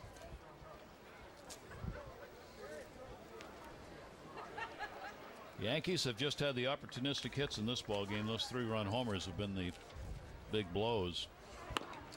He was trying for a 3-run homer with only 1 man on right there. Well, he had 25 home runs last year, Gary. I think the big difference that I saw with Luke Scott, much better against lefties. .215 hitter, and his first year with the Orioles last year it was a lot different. He had .260 with those 10 home runs, even though his first half was the best half. Slumped the second half of the year. 1-1 delivery. Yeah, he really needs to. I mean, he knows that the second half was not good, and he's got to come on here and prove that he deserves to have the playing time that he wants to have. And yes, he probably is going to be the DH, but Ty Wigginton is somebody else who could fill that role if the Orioles need to have him as a DH. 2-1 delivery in the air to left field. That may have enough. Back at the wall, and goodbye home run. Luke Scott, couple of RBIs, and an 11-7 ball game. Well, Luke came over in the Miguel Tejada trade from Houston, and one year he had a monster year down at Round Rock, and I said, that's a big ballpark. He said, but the wind blows to left. Well, the wind blows to left tonight, and he takes advantage of it. He's not the first guy. And again, he just makes a good swing. He has got tremendous strength. 3rd home run of the spring for him, and 12 RBIs. Well, he and Adam Jones lead the ball club in runs batted in this spring. So the Orioles 2 up, 2 on, and 2 in against Royce Ring here in the 9th inning. Donachi swings and misses in Wieters' spot. Still nobody out. And there's Luke Scott, even though left-handed. Take one the other way if that's where the wind is. That will miss outside, and a 1-ball, 1-strike count on him.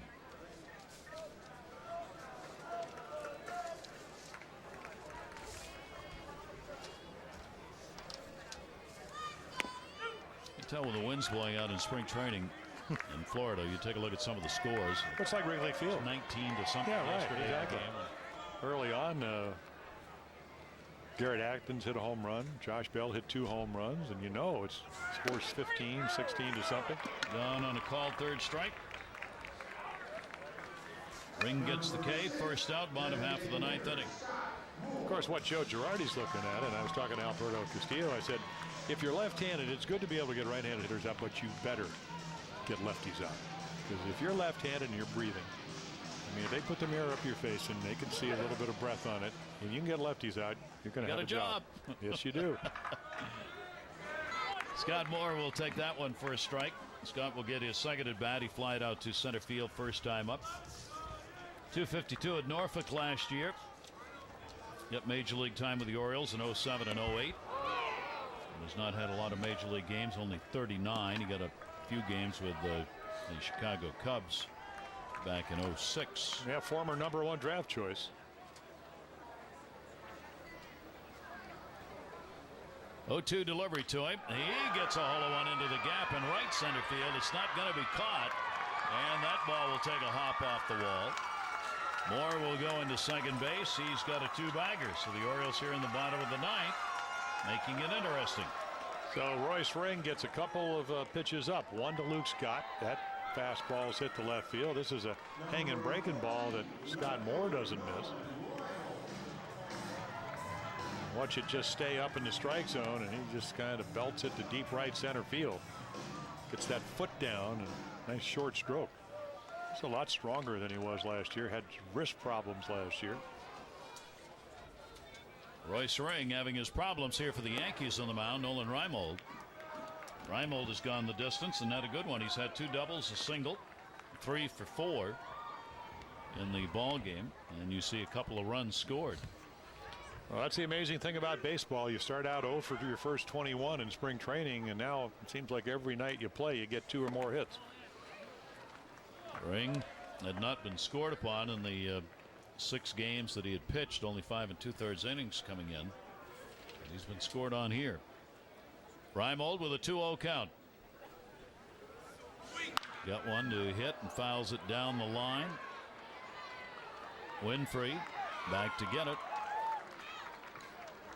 And there are 2 down. Yeah, he seems a little more comfortable on fly balls being an outfielder playing first base. And a cannon on that throw to third. Yeah. Almost took the shortstop Pena and bowled him over with it. 2 away, 2 in, a runner on. And Robert Andino, a strikeout victim, his first time up. Well, Robert's only 25, and I think if you're going to be a utility guy, you better know what you can do and what you can't do. And a lot of people say, well, you know, this like Robert overswings a little bit. Contact, learning how to bunt, hitting the ball the other way. Not going to play a whole lot. But when you do, I think it's very difficult to have a big swing if you don't play every day when you're young. You got to know what you do best. And that's why it's difficult for young players to be in a position where they don't play very often. He takes the big cut. Golson is there. He's got it. And this one is in the books. And the Yankees have the 11-7 win to go up 2-1 in the spring training games against the Orioles. A lot of hits. The Orioles had more of them, but the Yankees got the runs. There's your final. Join us again on Wednesday, the final spring training telecast. The Orioles will take on the Red Sox. Our coverage on MASN HD will begin at 1 o'clock in the afternoon. For Jim Palmer, Amberthea Harris, and all of our crew, I'm Gary Thorne. Thanks, everybody, for being with us here in Sarasota. The Yankees come away with the 11-7 win. Tonight's telecast has been a massive presentation from Sarasota. Thanks for being with us, everybody. We bid you adieu. As long as we're winding up our doing dials, let's wind them with precision. Open our throttle to even more selection and turn that savings swagger a full tilt. So when the time comes to bust open a can of doing, we've got all the tools for all the things we need to make them happen. More saving, more doing. That's the power of the Home Depot. Right now, get Scott's Naturescapes mulch for the new lower price of just $3.88.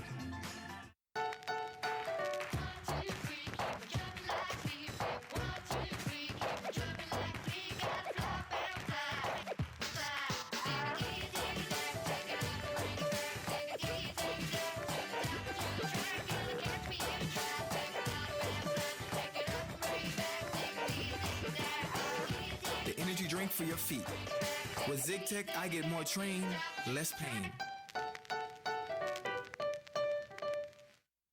Everybody moves to their own groove. Why not make it a healthy one? By eating right, exercising, and seeing your doctor. Once these simple habits become part of your everyday routine, living healthy becomes just plain living. Maryland Physicians Care can help you get into a healthy groove with free health care and no copays. MPC and its Healthy Groove program serve children, pregnant women, and adults 19 and over. You may qualify. Call 1-877-877-0997 today.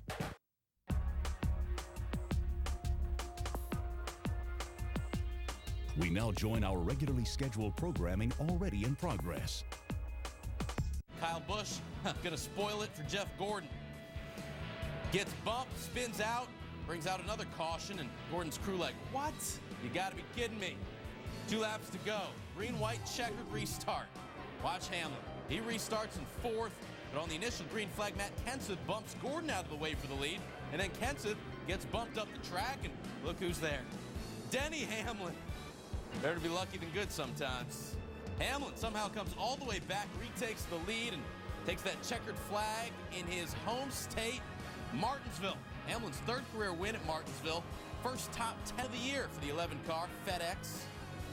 Hamlin had the dominant car on the day, leading a race-high 172 laps. This Hamlin's 9th NASCAR Sprint Cup victory. Good day overall for Joe Gibbs Racing. Joey Logano finished second. This is the 7th time that JGR finished 1-2 in a race. Jimmy Johnson finished 9th, but he does take the overall lead in points, 14 more than Greg Biffle.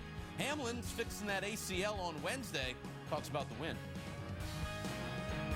We just did it the old-fashioned way. We passed the cars back, and it was a good day for us. I told Mike here during practice on Saturday that there was no doubts we were going to win this race, and I didn't think it was going to be this hard or that dramatic at the end, but nonetheless, it's a good feeling. You can't control when those cautions come, and it's just unfortunate. We didn't have the best of days. I think we had a car capable of winning with track position, but once we lost it, we just played catch up. There at the end, we were just sitting there, just had everything perfect for us. It's unfortunate. I'm glad we ended up third, because after I got hit going into one, I thought we'd be lucky just to make it back around. Denny Hamlin really, really likes Martinsville. Why not? He's from Virginia. Hamlin has enjoyed more success in Sprint Cup races at this track than any other on the circuit.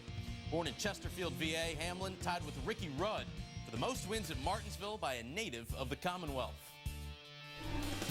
The question about Sam Bradford was, what would last fall's shoulder surgery do to his throwing arm? Well, not much. Perhaps it's improved, in fact. Sam Bradford on Pro Day today in Norman, making all the throws. Really the first time we've seen him throw since the surgery, and he completed 49 of his 50 passes in the workout.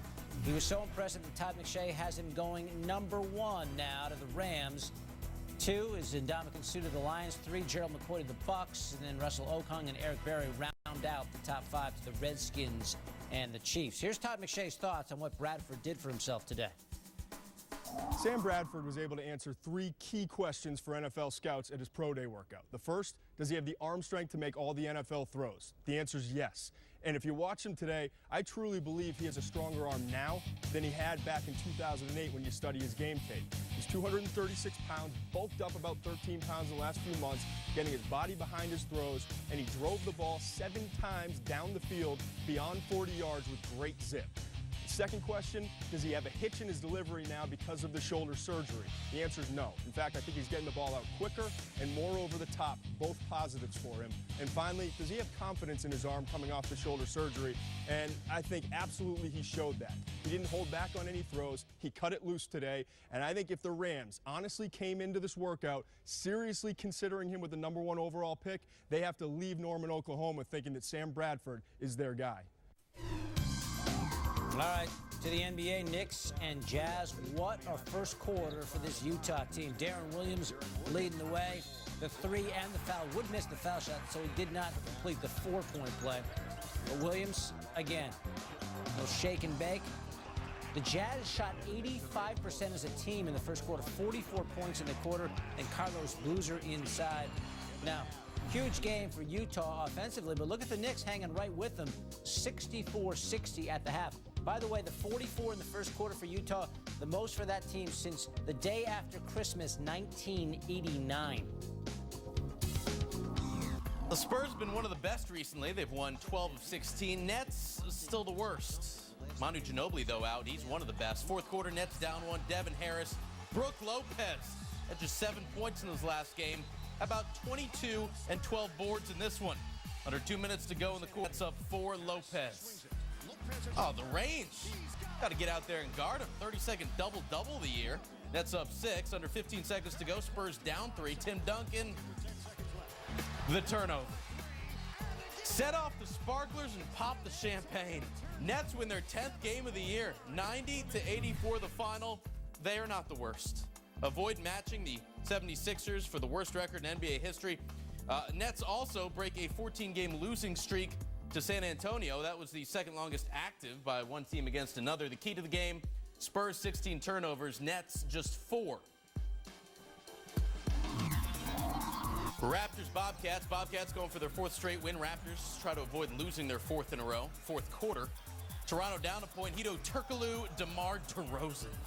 So the Raptors take a lead. By the way, these teams 7-8 in the Eastern Conference. Less than 4 to play. Toronto up 2. Chris Bosh. Big over Gerald Wallace. Now, the Bobcats did tie a season high with 12 threes, but the editor likes the dunks. Bobcats down 4. Raymond Felton. Tyson Chandler getting up to get down. Bobcats down 2. Next, Charlotte possession. Felton looking for Chandler again, and Tyson looking elsewhere. Got to get ready for the pass.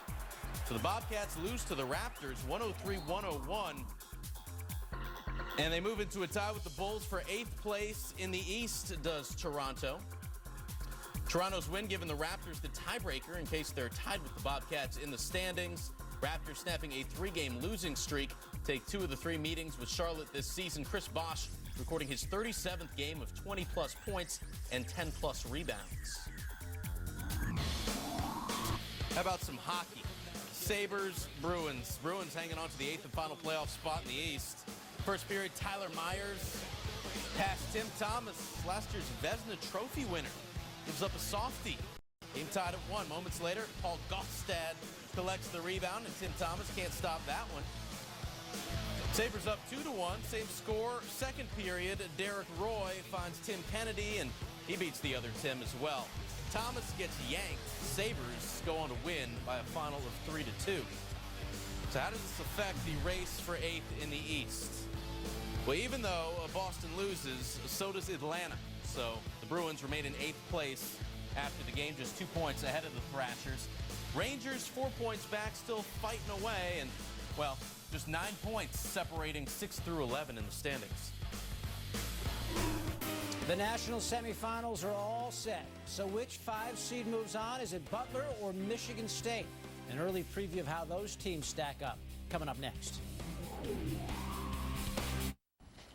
Wow! That's a low price! I'm sorry, did you say something about a low price? Wow! That's a low price! I know! Staples, that was easy.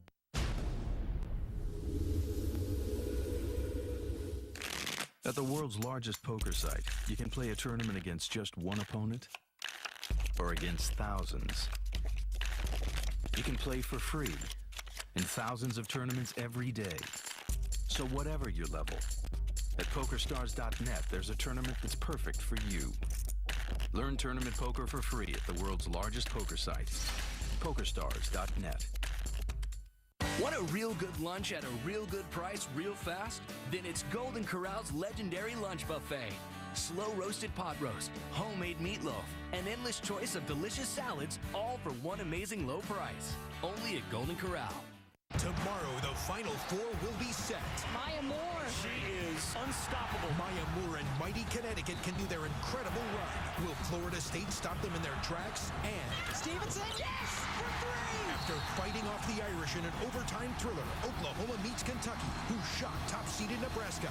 Women's Basketball Championship presented by Capital One. Elite 8 action continues tomorrow at 7 with Florida State, Connecticut, followed by Kentucky versus Oklahoma on ESPN. I'm not. Masson is 2 teams. Orioles baseball. Nationals baseball. See you later! Masson is 2 channels in HD. Every Orioles game in HD. This ball game is won. Every Nationals game in HD. It's out of here! Masson HD, and now Masson 2 HD. 2 teams, 2 channels in HD, 1 network. Where's your Masson 2 HD? Go to MassonSports.com. Masson is the official cable network of the Baltimore Orioles, the Washington Nationals, See you later! the Baltimore Ravens, Touchdown, Ravens! Georgetown, George Mason, the Big South Conference, UNCW, Big East Game of the Week. Masson is Maximum Teams, Maximum Games, Maximum Sports. Masson is your official cable network for sports. Be there. The Butler Bulldogs, a 5 seed, somehow make it through to the Final Four, their first ever Final Four, and the city that hosted happens to be their hometown of Indianapolis. Now, I mean, who green-lighted this script? Butler facing Michigan State, another 5 seed in one of the national semifinals. Reese Davis and the Game Day crew breaking it down for us. One national semifinal is going to feel like a home game for both teams. One, because Michigan State's been to the Final Four 6 times in the last 12 years.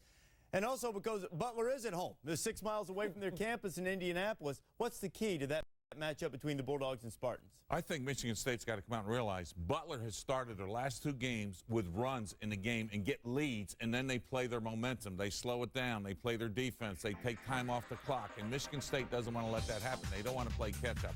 And the key, I think, for Butler is how they keep the big guy inside, Matt Howard. He cannot get in foul trouble because they're going to need him against a good Michigan State front line, the way they play aggressive. Yes, you can talk about Summers. You can talk about Morgan. I think Draymond Green's the key to this game for them. Not just points, just rebounds, but the way he plays defense and the way he assists and gets shots for the open guys, he's that good. Well, both of these teams are outstanding defensively, and I think the key in this game is who's going to be able to score the basketball on the offensive end. I mean, when you look at Butler, they've got 2 big-time players, Gordon Hayward and also Shelvin Mack, guys that can do it from the outside, but they can also put the ball on the floor and take it to the rim. And then you look at Michigan State, stepping up, being consistent on the offensive end. Can Darrell Summers continue to be consistent from 3-point range? Draymond Green, outstanding passer at the high post. Can Raymar Morgan play like he did against Tennessee, averaging a double-double in points and rebounds and having guys giving key contributions off the bench? They're going to need Corey Lucius to be aggressive on the offensive end and step up big like he did against Maryland. I think those are the questions. Can they bring it on the offensive end? You know, during this run of Final Four excellence by Michigan State, the Spartans have just one national title. It came 10 years ago in Indianapolis. You expect Butler to have a home court advantage there in Indy, but that might not be enough. But Michigan State has the experience of Tom Izzo, his 6th trip to the Final Four with the Spartans. They're the only team from last year's Final Four to make it back this year. ESPN's Steve Lavin is testing the coaching waters. The former UCLA coach meeting with St. John's officials tonight about their head job. Lavin had a 145-78 record with UCLA, leading the school to 5 appearances in the Sweet 16, once in the Elite 8. For more on the Johnnies and news on other New York sports teams, you got to check out ESPNNewYork.com. It's going global Friday, April 2nd. Everything you need to know about the Yankees, Mets, Jets, Giants, Knicks, Rangers, much more. ESPNNewYork.com. Log on. Big night in the NBA. The Lakers in trouble in New Orleans, and the Nets trying to avoid some dubious history tonight. We've got it all for you coming right up on ESPN News.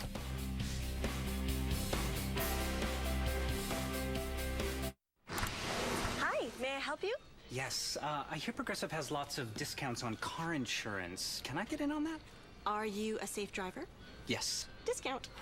Do you own a home? Yes. Discount. Are you gonna buy online? Yes. Discount.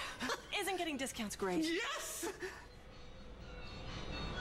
There's no discount for agreeing with me. Yeah, I got carried away. It happens to me all the time.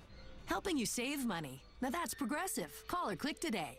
Can we turn the AC up? I'm dying back here. Jeff, eat a Snickers, please. Why? Every time you get hungry, you turn into a diva. A diva? Yes, a diva. Okay. Thank you. Better? You're not you when you're hungry. Better. Snickers satisfies. This is Don.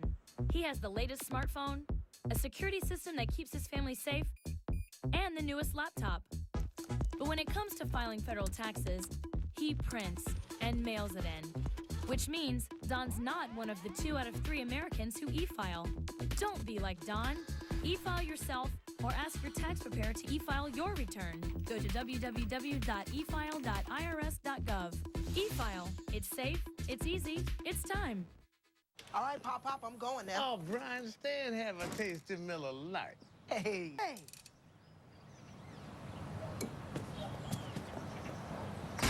All right, Pop, I'm going now. Oh, Brian, stay and have a tasty Miller Lite. Thanks, Pop. Do you love the taste of your beer this much? Well, you could. Grab a triple house brew Miller Lite for that great Pilsner taste. Taste greatness. Okay, Pop. Quit while you're ahead, son.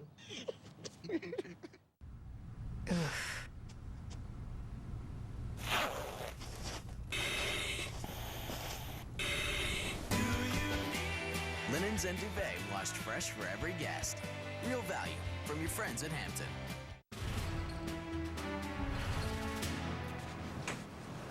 Remember the first time I took you fishing? Oh, yeah. Crater. Hello, everybody. Tom Davis here in Sarasota, Florida, the new spring training home for the 2010 Orioles. In fact, the Orioles are going to be here in Sarasota for the next 30 years. They hope over the next 10 years that 3 of their starters will be in the rotation for a long, long time. I'm talking about Brian Mattis, the left-hander, who last year won his last 3 decisions, pitching 7 innings each in those 3 games. I'm also talking about Brad Bergeson, who pitched very well. In fact, was a candidate for Rookie of the Year honors until he was struck down by a line drive by Billy Butler, the Kansas City Royals, at the end of July. And I'm also talking about Chris Tillman, the young right-hander acquired in the Eric Bedard trade from the Seattle Mariners. We'll come back and we'll meet with all 3 of those starters and look ahead at what their futures are with the Orioles. Take Me Out to the Ballgame begins from Sarasota here on Masson in just a moment.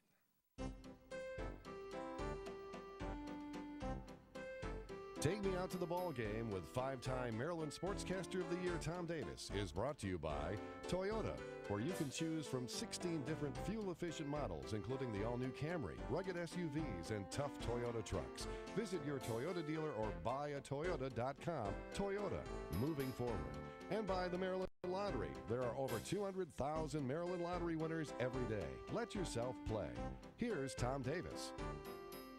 Welcome back here to Sarasota, Florida with Orioles pitcher Brian Mattis. And Brian, you see a new site here in Sarasota compared to, were you in Fort Lauderdale last year? I was, yeah. My first spring training was last year in Fort Lauderdale, and I was pretty nervous last year. And you know, I didn't care what the place looked like. I was just happy to be there. And you know, I tell you what, this facility here in Sarasota is great. I mean, you look behind me here, and it's excellent clubhouse. Got 4 great practice fields and a nice stadium, so it's a good fit. And tell you what, Sarasota is probably my favorite city here in Florida. How about the rapid rise through the minors last year? It seemed like every stop, almost perfection. Yeah, I was just going out last year trying to get my feet wet in pro ball and start off well in Frederick, and it continued over to Bowie. And I was able to get that opportunity to get brought up to the big league club and took advantage of every opportunity that was given me. And tell you what, it was a crazy year, but had a lot of fun doing it, and I learned a lot. Learned a lot that I could carry over to this season. You say you learned a lot, like what? Give us an example. Well, pitching in the big leagues year after just being in college, a little bit different, and I was pretty nervous. It took me a while to really settle in, and to be able to have that experience and knowing I could get big league hitters out is a good feeling. And I had some success in my last 3 starts of the year, and just remember everything about it and try to carry it over to this season. One thing I admired about you was going public and saying something to the effect that you detected some problem and then you went out and won those last 3 games. Tell us a little bit about how you found out what was wrong and how you corrected it. Well, Rick Kranitz and I sat down and we broke down video. I took some video of what my mechanics looked like in AA Bowie and compared it to my mechanics that I had in the big leagues, and things were off a little bit, and I was trying to do too much, trying to make my breaking ball that much better and trying to spot up with my fastball a little bit too much rather than just relaxing, getting comfortable. And I felt like mentally I figured it out, and I knew what it would take to go back to my normal self and be able to throw all 4 pitches for strikes, and I was able to do that. Is it difficult to relax on the mound? Yeah, at first, yeah, with all the nerves and the excitement of being there, it was tough. And it took a couple outings for me to really settle in and feel comfortable. And I'm happy to have that behind me now, and now I could settle in, be comfortable, and go out there and pitch my game. Numbers game, top 5 prospect, number 5 prospect in all of baseball right now. I think you're obviously beyond a prospect being in the big leagues last year, but tell us when you see something like that in print, what it means to you. You know, it's tough looking at all that stuff in the papers and magazines and things like that. And I try not to focus on it too much. And obviously, it's nice to be part of that mix. And but it's important for me to just focus in on my game and do what I need to do to prepare myself to get ready for the first start of the season. Who's influenced you the most along the way in high school and then in college?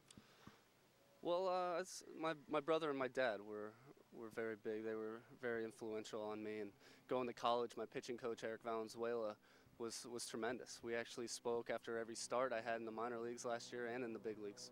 So you don't see that very often from your college coach reaching out to you when you're gone. And you know, Eric was a very good coach, very good mentor for me, and it's nice to have that type of relationship. At what point did you feel like you had the potential to be a professional baseball player? Well, that's tough to say. It's always my dream to play in the major leagues, and I play the game because I love it, because it's fun. It's what I like to do, and you know, I had the ability. I just excuse me, worked hard and took advantage of every opportunity out there, and just keep working hard, never giving up, and because that's overall goal is to make it. And now that I'm here, I just want to be able to stay and continue and win some games. Last year, it seemed like with you and Chris Tillman together, you somewhat developed a little bit of a relationship with Matson, where you were taking tours of the ballparks and things like that. Tell us a little bit about how that all happened and how much fun it was. Sure, I came into spring training last year not really knowing many of the guys, and Chris and I just ended up becoming very good friends. And I think Chris got called up to the big leagues about a week before I did, so we were able to come up through the big leagues together. And it was nice to have that relationship, a young guy like myself and a friend to go through all the ups and downs with. And we help each other out a bunch, and it's nice to have that relationship. How about the TV thing, though, going around Fenway? I think you did that, and maybe Tampa. I think you did that also on television, right? Yeah, we go around every ballpark. We like to tour all the stadiums. I mean, there's stadiums that I'd see on TV when I was watching games as a kid, and to be able to play in those